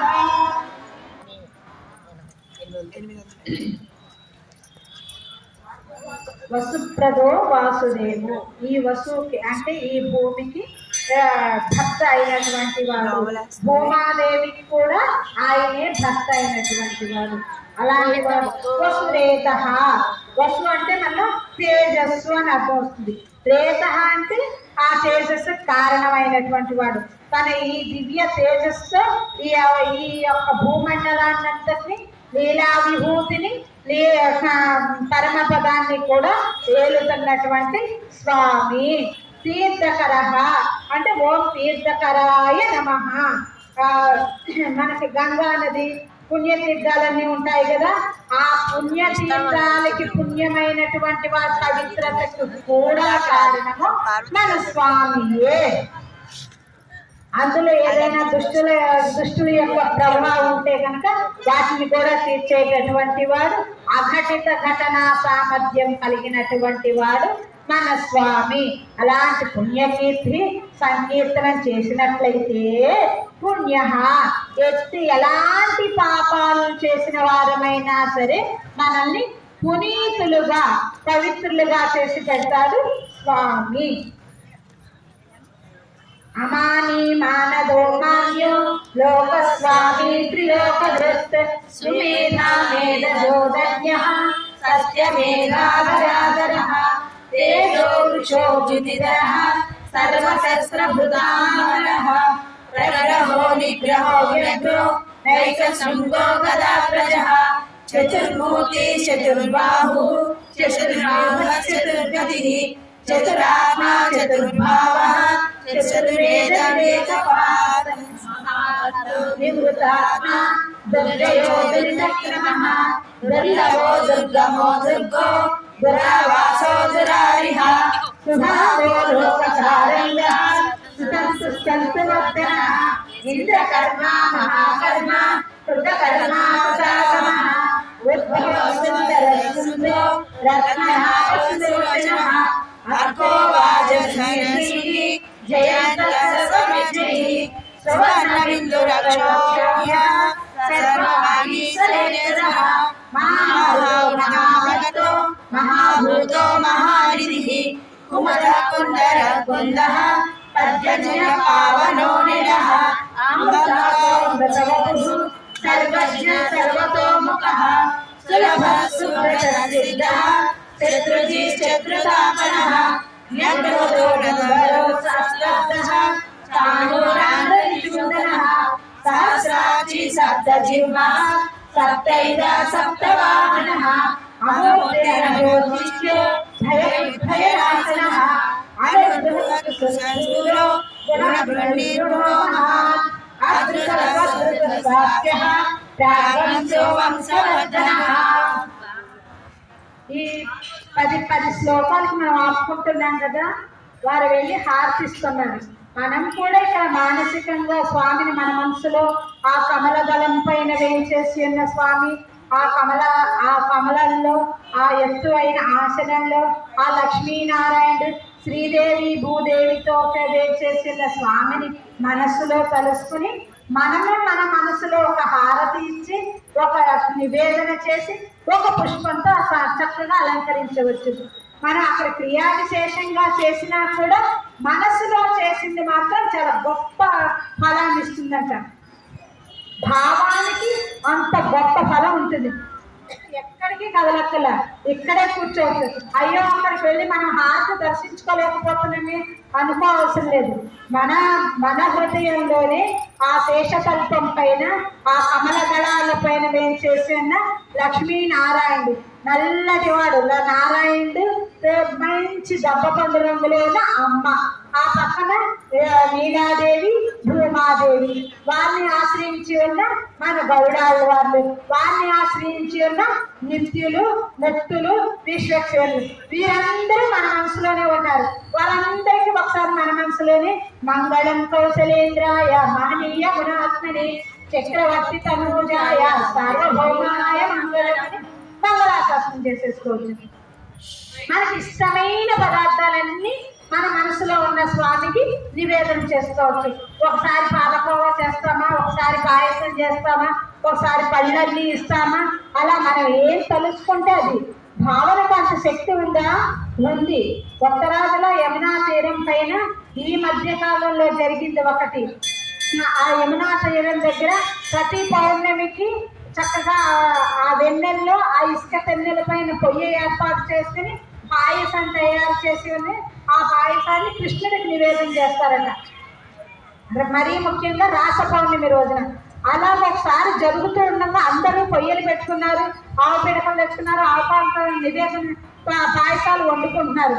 ఎక్కడో ఒక ఎన్ఆర్ఐ వచ్చాడు, మంచి కృష్ణ భక్తుడే, కానీ ఇలా జరుగుతుంది ఇక్కడ విషయం తెలియదు. వచ్చాక తెలిసింది ఏంటి అంటే రాస పౌర్ణమికి వెన్నెల్లో వండే పాయసాన్ని నివేదన చేయాలి అనుకున్నాను అని తెలిసింది. అక్కడ ఏం చేయాలి? ఎన్ఆర్ఐ వచ్చి ఎక్కడ విదేశం నుంచి వచ్చారు కదా, పొయ్యలేదు, పిడకలేదు, గిన్నె లేదు, పాలు లేదు, గరికి లేదు, ఏమీ లేదు. ఏం చేయాలి? అక్కడ బాసి పెట్టుకేసి కూర్చున్నాడంటే పద్మాసనాల్లో చక్కగా నా కృష్ణుని కలుసుకుంటూ ఈటకలు పేర్చుకున్నాడంటే భావన ప్రకారంగానే బంగారు ఈటకలు పేర్చారట, అందులో ఆవు పిడకలు వేశారట, బంగారు పాత్ర పెట్టారట, గంగి గోవు పాలు మంచి పాలు తెచ్చి పోసారట, కపిల గోవు పాలు ఉంటాయి కదా ఆ పాలు తెచ్చి పోసారట, ఎర్రని ధాన్యం గింజలు తెచ్చి పోసారట, దాంట్లో నెయ్యి వేసి కలుపుతూ మంచి మంట పెట్టి పాయసాన్ని తయారు చేస్తూ ఊహించుకోవటమే. ఇదంతా భావనే. లోన కృష్ణనామానుసంధానం జరుగుతూనే ఉంది. ఈ వేటకలు పెట్టినట్టు చక్కగా ఈ పాయసం తయారు చేస్తున్నట్టు ఇలా తయారు చేసుకుంటూ ఆ కృష్ణ గుణానుసంధానం చేస్తూనే పాయసం తయారు చేస్తున్నాడట. వాస్తవానికి పొయ్య లేదు, పిడకలు లేవు, గిన్నె లేదు, పాలు లేదు, గరిటె లేదు, జీడిపప్పు లేదు, అది అన్నీ వేసి మధురమైన పదార్థం తయారు చేశాడట. భావనలో తయారు చేసేసరికి కృష్ణుడు వచ్చేసాడట. గబగబా వచ్చేసి నేను ఈ పాయసం ముందు తినేస్తాను అని అక్కడికి యశోదామాత దగ్గర మారం చేసే చిన్న కృష్ణయ్యలాగా వచ్చి ఆ స్టవ్ దగ్గరికి, ఆ పొయ్యి దగ్గరికి వచ్చినాడట. అయ్యయ్యో కృష్ణయ్య, ఇది ఇప్పుడే వండాను, ఇప్పుడే నువ్వు ఇలా చేయి పెట్టేస్తే చేయి కాలిపోతుంది కృష్ణయ్య, నేను పెడతాను అని ఆ చేయి తానే అందులో పెట్టాడట. ఆ వేడి పాయసంలో వాస్తవానికి కూడా ఆయన చేయి కాలిపోయింది. అంటే భావన ప్రకర్త. మనం ఎంత మంచిగా భావన చేస్తే అక్కడే మనకు భగవంతుడు కనిపిస్తాడు. అక్కడే మనం ఇచ్చిన పదార్థాలని ఇక్కడికే వచ్చి ఇక్కడే చేయాలని లేదు. మన ఇంట్లో ఏర్పాటు చేసుకున్న చిన్న కృష్ణుడే కాదు, చిన్న రాముడి దగ్గర అయినా సరే, రామయ్య నువ్వు విన్నావు తినవయ్యా, ఇది మన ఇంట్లో చిన్న పిల్లవాడికి లేక పుట్టిన పిల్లవాడికి ఎంత భద్రంగా పెడతామో, ఎంత ప్రేమతో పెడతామో అలా సమర్పిస్తే మన ఇంట్లో మన ఊట్లో ఏర్పాటు చేసుకున్న రామయ్య కూడా మన ప్రసాదాలు స్వీకరిస్తాడు. ఈ నామాన్ని ఒక్కో నామాన్ని చదువుతూ రోజు విష్ణు సహస్రనామం చెయ్యాలా? భగవంతుడు నాలుగిచ్చాడు, బుద్ధి ఇచ్చాడు, చెయ్యండి. చేయలేమని మాకేదో ఉద్యోగం, విద్య ఇవన్నీ కష్టంగా ఉన్నాయో శుక్రవారం సాయంత్రం కానీ, శనివారం సాయంత్రం కానీ, ఉదయాన్నే చేయాలా, సాయంత్రం చేయాలి. మీకు ఎప్పుడు మనసు కుదిరి ఎప్పుడు కూర్చుంది, తిన్న తర్వాత చేయాలా, తినకుండా చేయాలి. మీరు తిన్నా పర్వాలేదు, తినకపోయినా పర్వాలేదు, పడుకోబోయే ముందు చేసినా చెయ్యొచ్చు విష్ణు సహస్ర నామం. ఎందుకంటే ప్రతి నామానికి ఒక్కో నామానికే అంత బలం ఉంటే మనం ఒక్క విశ్వాయ నమః అన్న పదానికే ఇందాక చెప్పుకున్నాం కదా మొదటి కథలో, అంత బలం ఉంటే మనం 1000 నామాలు ఒక్కసారిగా చదువుకుంటున్నామంటే మనకి ఇంకెంత శక్తి వస్తుంది? మునులకి యోగులకి వచ్చినంత శక్తి వస్తుంది. అలా అంత గొప్పదైన నామాల్ని నిదానంగా చదువుకుంటూ వెళ్దాం.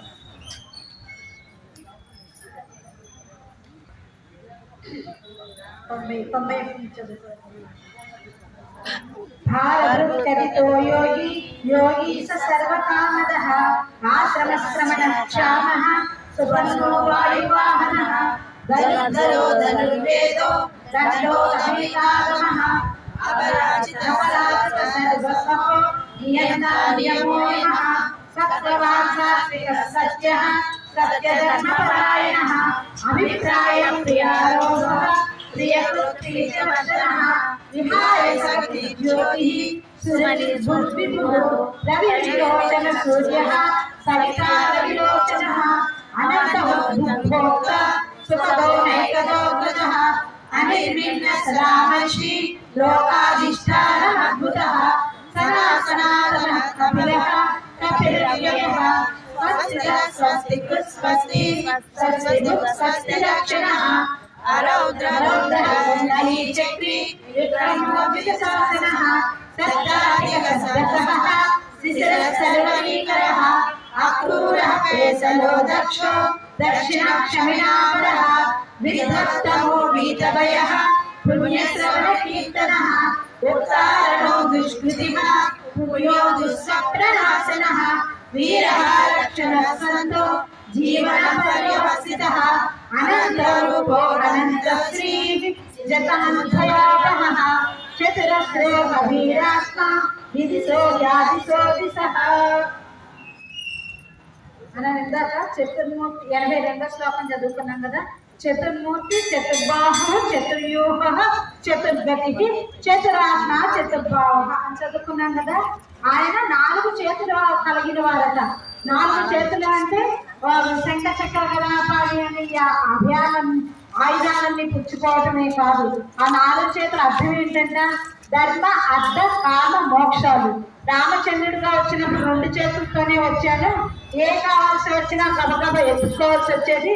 అలా కాదనుకుని కృష్ణుడిగా అవతారం తీసుకున్నప్పుడు 4 చేతులతో వచ్చేసాడన్న. ఎలాగా? ధర్మ అర్థ కామ మోక్ష. ఎవరికి ఏది కావాలంటే తక్షణం అదే ఇచ్చేసేలాగా. మరి మనకి ధర్మం అర్థం అంటే డబ్బు కావాలా?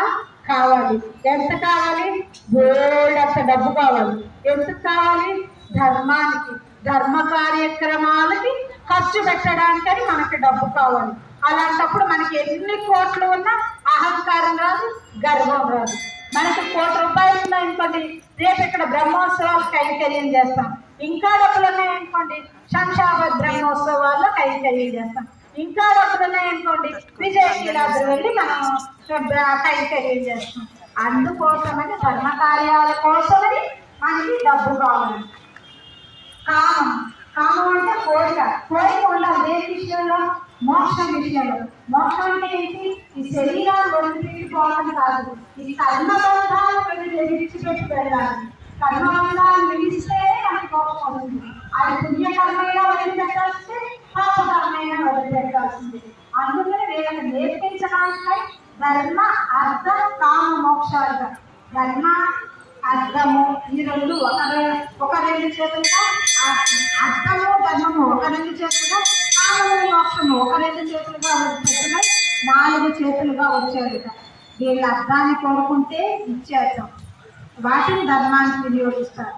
వీరికి కామం కోరికలు ఉన్నాయి అంటే ఇచ్చేద్దాం మోక్షానికి అన్నట్టు 4 చేతులతో వచ్చాడట. చతుర్బాసు చతుర్యూహ చతుర్గతి. భగవంతుడి యొక్క నాడకల వైభవం చెప్పుకోవాలంటే అది శ్రీరంగంలోనే చెప్పుకోవాలట.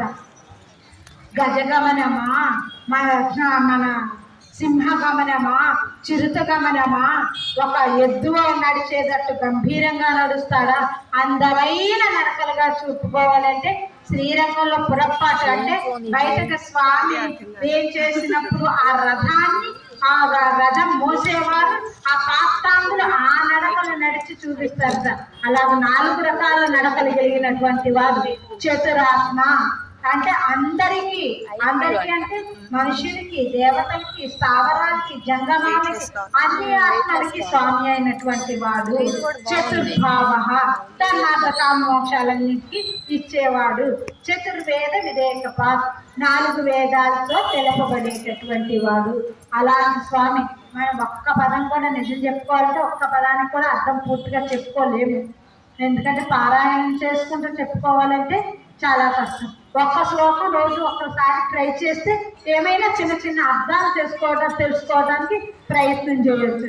చదువుకుంటున్నాం కాబట్టి అక్కడక్కడ విష్ణు శాస్త్ర వైభవాన్ని తెలుసుకుంటే ఈ రోజు కాకపోతే రేపు కాకపోతే ఎల్లుండి మనం దీని యొక్క పూర్తి అర్థం తెలుసుకోవడానికి భగవంతుడు మనకి మంగళాశాసనం తప్పకుండా కృప చేస్తాడు. మనకి 100 అంటే 1000 నామాలు అయ్యి 900 నామాలు అయ్యి. ఇక నుంచి ఇంకొక 10 శ్లోకాలు ఉన్నాయి. అనాది పూర్వో లక్ష్మీ సువీరో రుచిరాంగద జనో జన్మాది భీమో భీమ పరాక్రమ ఆధార నిలయో దాత పుష్పవాస ప్రజాగర ఊర్ధ్వ సదాచార ప్రాణద ప్రణవ ప్రణః ప్రమాణం ప్రాణ నిలయ ప్రాణదృక్ ప్రాణజీవన తత్వం తత్వ వివేకాత్మ జన్మ మృత్యు జరాగః భూతోసార సవితా ప్రపితామహః యజ్ఞో యజ్ఞగతిర్జ్వ యజ్ఞాగో యజ్ఞవాహనః యజ్ఞవృత్ యజ్ఞీ యజ్ఞవృత్ యజ్ఞసాధనః యజ్ఞాసకృత్ యజ్ఞపుణ్యం అన్నమన్నాద ఏవ చ ఆత్మయోని స్వయం జాతో వైఖాన సామగాయనః దేవకీ నందన సృష్ట క్షితిజ పాపనాశనః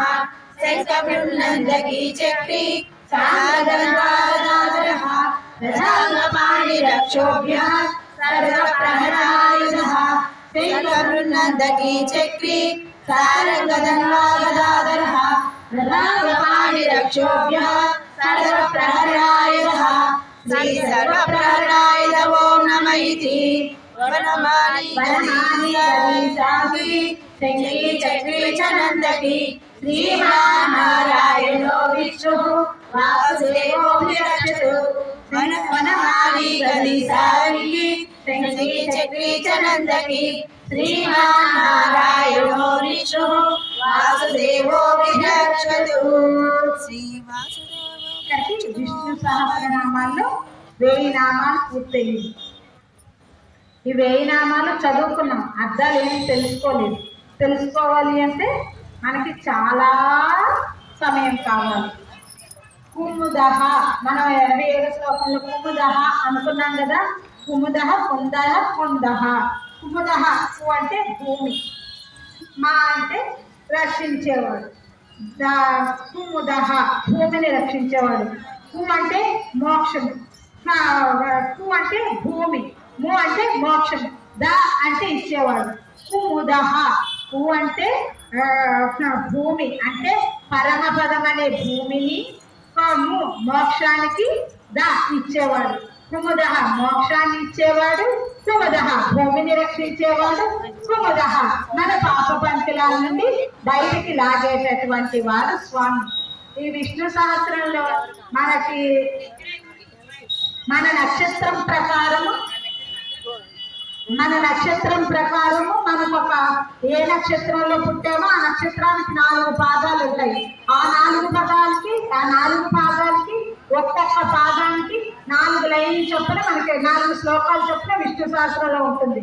మన జాతకం ప్రకారం మన నక్షత్రాన్ని తెలుసుకుంటే ఆ నక్షత్రానికి ఇందులో ఏ శ్లోకాలు పనికొస్తాయో, ఏ శ్లోకాలు వర్తిస్తాయో తెలుసుకుంటే ఆ శ్లోకాలు నిత్యము మనం అనుసంధానం చేసుకుంటే మన ఇంట్లో ఉండే రోగాలు కానీ, మన ఒంట్లో ఉండే రోగాలు కానీ, మన ఇంట్లో ఉండే ఆర్థిక సంబంధమైన ఇబ్బందులు కానీ తొలగిపోతాయి అంటారు. చదవగలుగుతారా? మొత్తం విష్ణు సహస్రం చదవండి.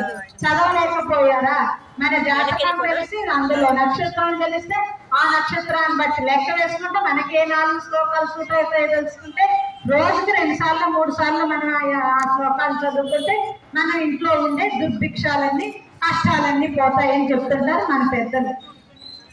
అంతేకాదు ఈ విష్ణు సహస్రనామం అనుసంధానం చేసుకుంటాం అంటే ఒక మహా పుణ్యం చేసుకుంటే విష్ణు సహస్ర నామం అనాలన్నా కూడా ఒక మహా పుణ్యం చేసుకోవాలి.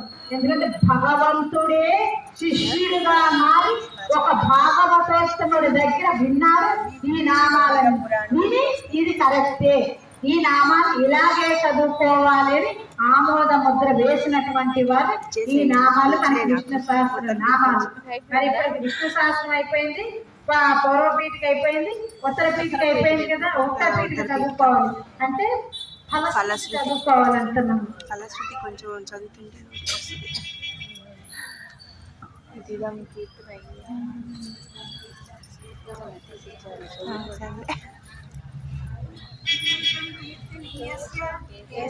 మహాత్మనః నామసహస్రం దివ్యానాం అశేషేణ ప్రకీర్తితం యదం సులభానిత్యం యస్యాపి పరికీర్తయేత్ నాశుభం ప్రాప్నుయాత్ కించిత్ సోహం దేహమానవః వేదాంతో బ్రాహ్మణస్య క్షత్రియో విజయీ భవేత్ వైశ్యోధన సమృద్ధ్యः స్యాత్ శూద్రసుఖమాప్నుయాత్ ధర్మార్థి ప్రాప్నుయాత్ ధర్మే అర్థార్థి చ సమాప్నుయాత్ కామాన్ వాప్నుయాత్ కామి ప్రజార్థి చాప్నుయాత్ ప్రజాః భక్తిమాన్ సదుపాయ శుచిస్తతి మానసః సహస్రం వాసుదేవస్య నామానేతత్ ప్రకీర్తయేత్ యస్యాప్నోతి పులన్యాసి ప్రాధాన్యమేవ చ అచలాయమాప్నోతి శ్రేయ ప్రాప్నోత్యనుత్తమం నభయం ప్రతిదాప్నోతి వీర్యం తేజస్య వ్యతి భవపయోధిమాన్ బలరత్నమునానితః రోగాతో ముచ్యతే రోగాత్ బద్ధో ముచ్యేత బంధనాత్ భయాన్ముచ్యేత వీరస్సు ముచ్యేదాపన్న ఆపదః దుర్గాన్యతిరత్యాసు పురుష పురుషోత్తమం సువర్ణామ సహస్రేణ నిత్యం భక్తి సమన్వితః వాసుదేవాసేవ మత్యో వాసుదేవ పరాయణః సర్వ పాప విశుద్ధాత్మా యాది బ్రహ్మ సనాతనం న వాసుదేవం న వాసుదేవ భక్తానాం అశుభం విద్యతే క్వచిత్ జన్మ మృత్యు జరా వ్యాధిభయం నైతోపజాయతే ఇమం సర్వమదీయానః శ్రద్ధా భక్తి సమన్వితః నిర్జేతాత్మశాంతిః శ్రీమతి స్తుతికీర్తిభిః న క్రోధో న చ మాత్సర్యం న లోభో న సామతిః భవంతి పుణ్యానాం భక్తానాం పురుషోత్తమే ద్యౌస చంద్రార్క నక్షత్రం భవంతి సోమోదతి వాసుదేవస్య వీరేణ విద్రుతాని మహాత్మనః గంధర్వం శ్రేష్ఠోరక్షసం జగద్వశే వర్తతే తం కృష్ణస్య సచరాచరం ఇంద్రియాణి మనోబుద్ధి సత్వం తేజో బలం ధృతిః వాసుదేవాన్మహాన్యాః క్షేత్రం క్షేత్రజ్ఞ ఏవ చ సర్వభూతాని యాతవః జంగమా జంగమం ఛేదం జగన్నారాయణోద్భవం యోగో జ్ఞానం తదా సాంఖ్యం విద్యా శిల్పాది కర్మ చ వేద శాస్త్రాణి విజ్ఞానం ఏతత్ సర్వం జనార్దనాత్ ఏకో విష్ణుర్మహాభూతం తద్భూతాన్యనేకశః త్రిలోకావ్యాప్య భూతాత్మా భుక్తే విసభువ్యయః ఇమం స్తవం భగవతో విష్ణోర్వాసేన కీర్తితం పఠేది పురుషః శ్రేయస్సే ప్రాప్తుం సుఖాని చ విశ్వేశ్వరమయం దేవం జగతః ప్రభుమవ్యయం భజంతి ఏ పుష్కరాక్షం నతే యాంతి పరాభవం నతే యాంతి పరాభవం ఓం నమః ఇతి. అర్జున ఉవాచ శ్లోకం దగ్గర నుంచి మనకి నతేయాంతి పరాభం అనే వరకు కూడా ఫలశ్రుతి. ఏ ఫలశ్రుతి? వేదాంత మనం ధర్మార్థి ప్రాప్నుయా ధర్మం, ధర్మంలో నడుచుకోవాలని విష్ణు శాస్త్రం చేస్తామా మనకు ఆ ధర్మం అలవడుతుందట. అర్థార్థి శాస్త్రం ఆప్నుయాత్, మనం డబ్బు కోరి విష్ణు శాస్త్రం చేస్తామా మనకు డబ్బు లభిస్తుంది. కామాన్ వాప్నుయాత్ కామి, కామం అంటే కోరిక అనుకున్నాంగా ఏ కోరికైనా కలగదు. ఇహలౌకిక కోరికలైనా పరలోక అంటే పరమపదం చేరాలని ఏ కోరిక కోరితే ఆ కోరిక ఇస్తుంది మనకి విష్ణు సహస్రం. అలాగే అంతేకాదు ఈ విష్ణు సహస్రం చదవటం వల్ల రోగాలతో ముచ్యతే రోగాలు, రోగాలతో బాధపడే వాళ్ళకి ఆ రోగాల నుంచి మోక్షాన్ని అంటే విముక్తిని కలగజేస్తుంది అన్నమాట. ఈ రాజులు ఈ రాజ్య సంబంధమైన వాళ్ళు ప్రార్థన చేస్తే వాళ్ళకి మంచి శక్తి సామర్థ్యాలు ఇస్తుంది, వీర్యం తేజస్సు ఇవన్నీ ఇస్తుంది అన్నమాట. ఎన్ని దుష్కృతాలున్నా ఎన్ని దుర్భిక్షాలు ఉన్నా కూడా లోకంలో ఈ విష్ణు సహస్రనామం చదివితే కనుక అవి పోతాయి. వాసుదేవాశ్రయో మధ్య వాసుదేవ పరాయణ. మన ఈ విష్ణు సహస్రనామం చదివితే కనుక ఆ పరమపదమైన వాసుదేవుడి యొక్క పాదాల దగ్గరికి చేరతాము. నా క్రోధో న సమాత్సర్యం నా లోభో న సుభామతి భవంతి కృత పుణ్యానాం. మళ్ళీ 6 దుర్గుణాలు ఉంటాయి అంటారు కదా, కామము, క్రోధము, లోభము, మదము, మాత్సర్యము, ఇవన్నీ కూడా ఈ విష్ణు సహస్రనామం చదవటం వల్ల పోతుంది. మరి నేను ఇన్ని సంవత్సరాలు చదువుతున్నాను, నా కోపం తగ్గటల్లా, నా వ్యాధులు పోయటల్లా, నాకు పిల్లలు కలగటల్లా, ఏదన్నా ఇంకో కష్టం పోవటం లేదు. ఎందుకు పోవటల్లా? మనస్సు పెట్టి త్రికరణ శుద్ధిగా రక్షించేవాడు నీవు తప్ప తప్పరం బెరుగా అని నిజంగా మనం కోరితే తప్పకుండా తీరుస్తాడు. ప్రహ్లాదుని తీర్చలేదా? విభీషణుడికి తీర్చలేదా?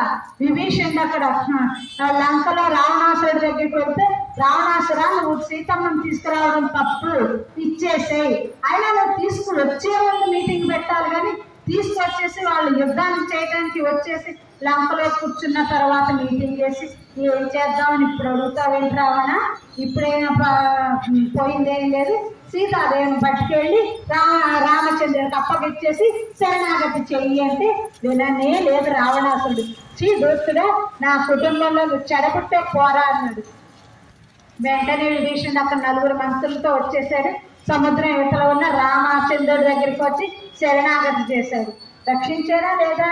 ఆ వానర సేనంతో వద్దు, వీడు రాక్షస గృహం నుంచి వచ్చాడు, వీడి వల్ల ఏదో అన్యాయం జరుగుతుంది, మన లోటుపాట్లన్నీ తెలుసుకుంటాడు, రక్షించవద్దు అన్నా కూడా రక్షించే తీరాడు మన రామచంద్రుడు.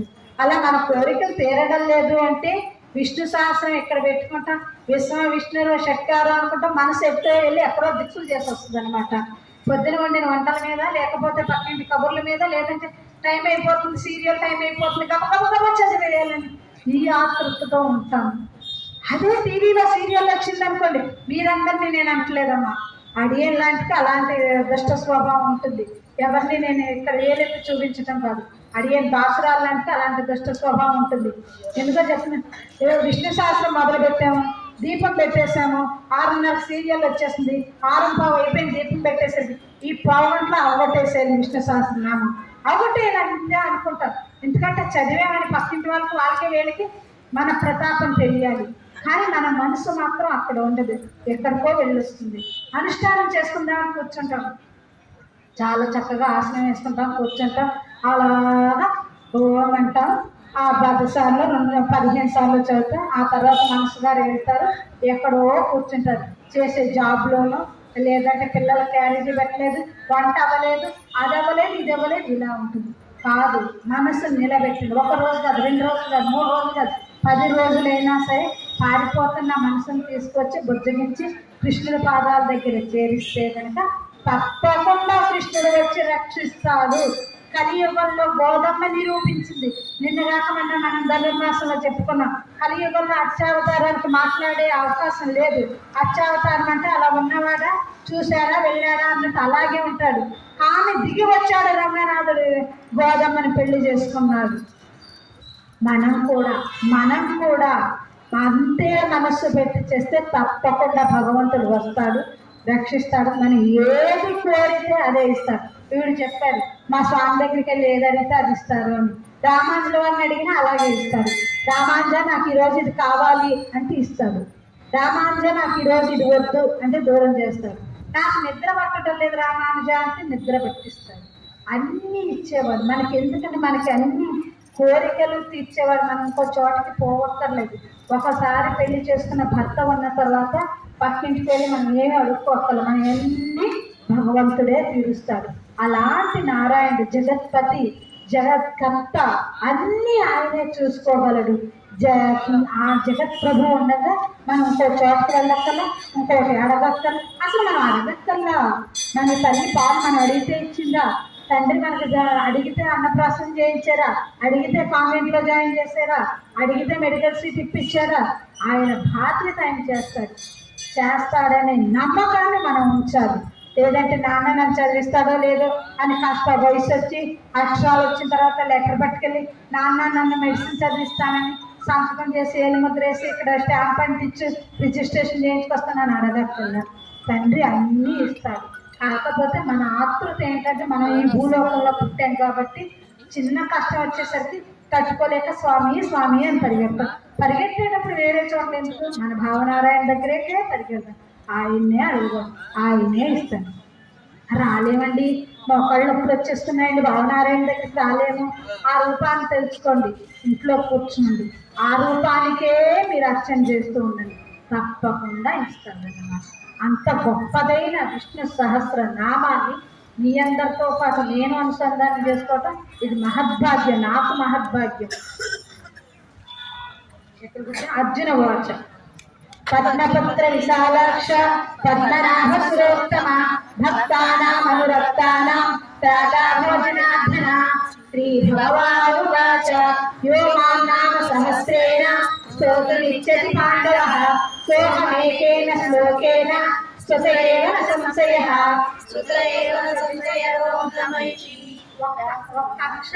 ఒక్క అక్షరం యో మాం నామ సహస్రేణ, ఈ మొత్తం సహస్రంలో స్తోత్రమిచ్చతి పాండవ సోహమేకేన శ్లోకేన, ఒక్క శ్లోకం చదివిన స్తుత ఏవ న సంశయ, నీకు కావాల్సింది ప్రతీది ఇస్తాడు. నా సంశయ, అనుమానం పెట్టుకోవచ్చు. ఒక్క శ్లోకం చదవండి, ఒక్క శ్లోకం లేదు, ఒక్క పదం అనండి.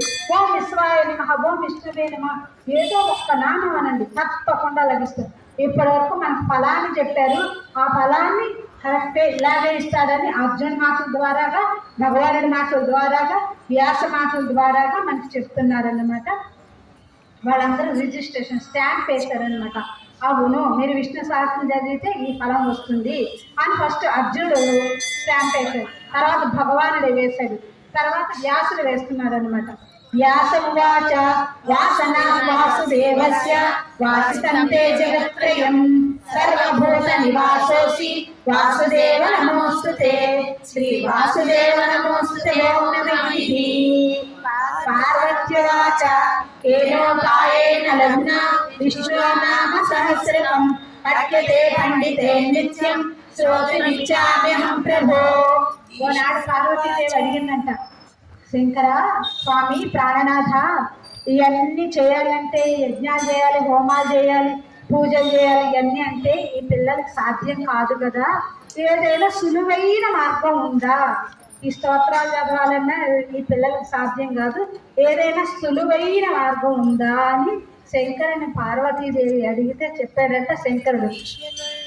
ఈశ్వరవాచ శ్రీరామ రామ రామేతి రమే రామే మనోరమే సహస్రనామ తత్తుల్యం రామనామ వరాననే. శ్రీరామ రామ రామేతి రమే రామే మనోరమే సహస్రనామ తత్తుల్యం రామనామ వరాననే. శ్రీరామ నామ వరానన ఓం నమః. వరాననే ఓ అందమైన ముఖం కలదానా, ఒక్కసారి శ్రీరామ రామ రామేతి రమే రామే మనోరమే, ఈ రెండు పదాలంటే గనక సహస్రనామ తత్తుల్యం, అదే సహస్రనామంతో సమానమైనది. అలాంటి అంత గొప్పదైంది రామనామము, అంతవరకు అంటే చాలు అంటారు. మనకి తిరుప్పావైలో కూడా గోదమ్మ చెప్తుంది కదా, గోదమ్మ అంటే ఎవరు? భూమి యొక్క అంశే కదా గోదమ్మగా వచ్చింది. ఆమె భూమాదేవి భూమిని రక్షించి పైకి తీసేటప్పుడు అడిగిందట, ఇంకా విచారంగానే ఉందట, ఎందుకు నిన్ను రక్షించాను కదా ఇంకా బాధపడతావు ఎందుకంటే, నన్ను ఇంత కష్టపడి రక్షించావు కానీ ఈ భూమిలో ఉన్న జనాలందరూ బాధలు పడుతూనే ఉన్నారు, వీళ్ళకి ఏదో వస్తున్న మార్గం చెప్పొచ్చు కదా అంటే చెప్పారట. స్థితే మనసే శిశ్వస్తే శరీరే సతీవనర ధాతు సామర్థ్యతే స్మత్త విశ్వరూపం చ మామజం కాష్ట పాషాణ సన్నిభ మహాస్మరామి నయామి పరమాంగతి. ఈ యొక్క శరీరము, ఈ శరీరంలో ఉండే ధాతువులన్నీ సమంగా ఉన్నప్పుడు నన్ను తలుచుకుంటే కనుక ఈ చివరి కాలంలో ఒక రాయిలాగా పడిపోయినా, ఒక కట్టెలాగా పడిపోయినా, లేదంటే దౌర్భాగ్యం చేత ఏ హాస్పిటల్లో, ఏ వెంటిలేటర్లో, ఏ ట్యూబుల మధ్యలో ఇరుక్కుపోయినా కూడా నేను తలుచుకుని నిన్ను నా పరంపరానికి తీసుకువెళ్తాను. స్థితే మనసే సుస్వస్తే, మనసు స్థిరంగా ఉన్నప్పుడు, బుద్ధి స్థిరంగా ఉన్నప్పుడు, ఈ ధాతువులన్నీ సహకరించినప్పుడు నువ్వు అనగలిగితే నీవు తలుచుకోలేని. ఇతర సంప్రదాయాలు ఏమంటారు, మనం చనిపోయేటప్పుడు ఏ భావంతో చనిపోతే ఆ భావంతోనే మనకు జీవం, నెక్స్ట్ జన్మ వస్తుంది అంటారు. రామానుజులు అది ఒప్పుకోలే. ఎందుకని? చనిపోయేటప్పుడు అసలు మనకి ఇప్పటి నుంచి రామనామం అలవాటు పడండి. ఏడాదిలో వచ్చి గుర్తిస్తే రామ అంటాం, బాబోయ్ అమ్మోయ్ అంటాం. ఎక్కడన్నా పడిపోతే బాబోయ్ అమ్మోయ్ అంటాం. అసలు ఆ స్పృహ లేకుండానే ఉన్నవాడు ఉన్నట్టు వెళ్ళిపోతే ఆ నామం కూడా చెప్పలేం కదా. అందుకని అలా కాదు, మనం సవ్యంగా ఉన్నప్పుడు ఈ నామాన్ని అనుసంధానం చేస్తే చివరి సమయంలో ఇలా రక్షిస్తానని వరాహ పురాణంలో ఉంది, నారసింహ పురాణంలో కూడా మనకి ఈ పురాణాల్లో కూడా చెప్తుంటారు. గోదమ్మ కూడా అదే చెప్పింది. ఏమని చెప్పింది? ఒక పుస్తకం సమర్పించండి, ఒక దాసోహం పెట్టండి, ఒక మాట పలకండి, ఒక నామాన్ని పలకండి అని చెప్పింది కదా. అలాగే ఈ నామాలు మనం పలికితే మనకు ఆ లాభాలన్నీ వస్తాయి అని ఈశ్వరుడే ఒప్పుకున్నాడు స్వయంగా. శ్రీరామ రామ రామేతి రమే రామే మనోరమే సహస్రనామ తత్తుల్యం రామనామ వరాననే శ్రీరామ రామ వరాననే నమః. ధర్మోవాచ నమోస్వనంతాయ సహస్రమూర్తయే సహస్రపాదాక్ష శిరోరుబాహవే సహస్రనామే పురుషాయ శాశ్వతే సహస్రకోటి యుగధారిణే నమః. శ్రీ సహస్రకోటి యుగధారిణే నమః. సంజయవాచ యత్ర యోగీశ్వర కృష్ణో యత్ర పాత్రో తనుద్ధరః తత్ర శ్రీ విజయో భూతి ధ్రువాణీతిర్నమః.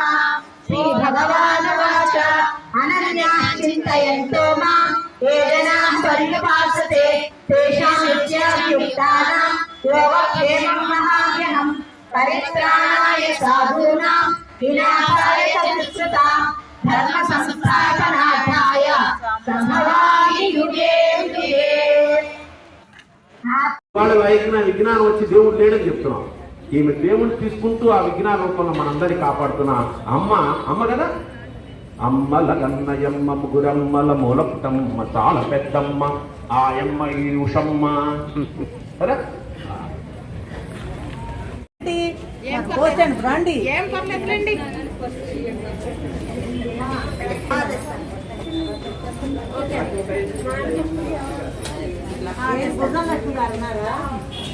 అందరు రండి, రత్నాలు గారు రండి.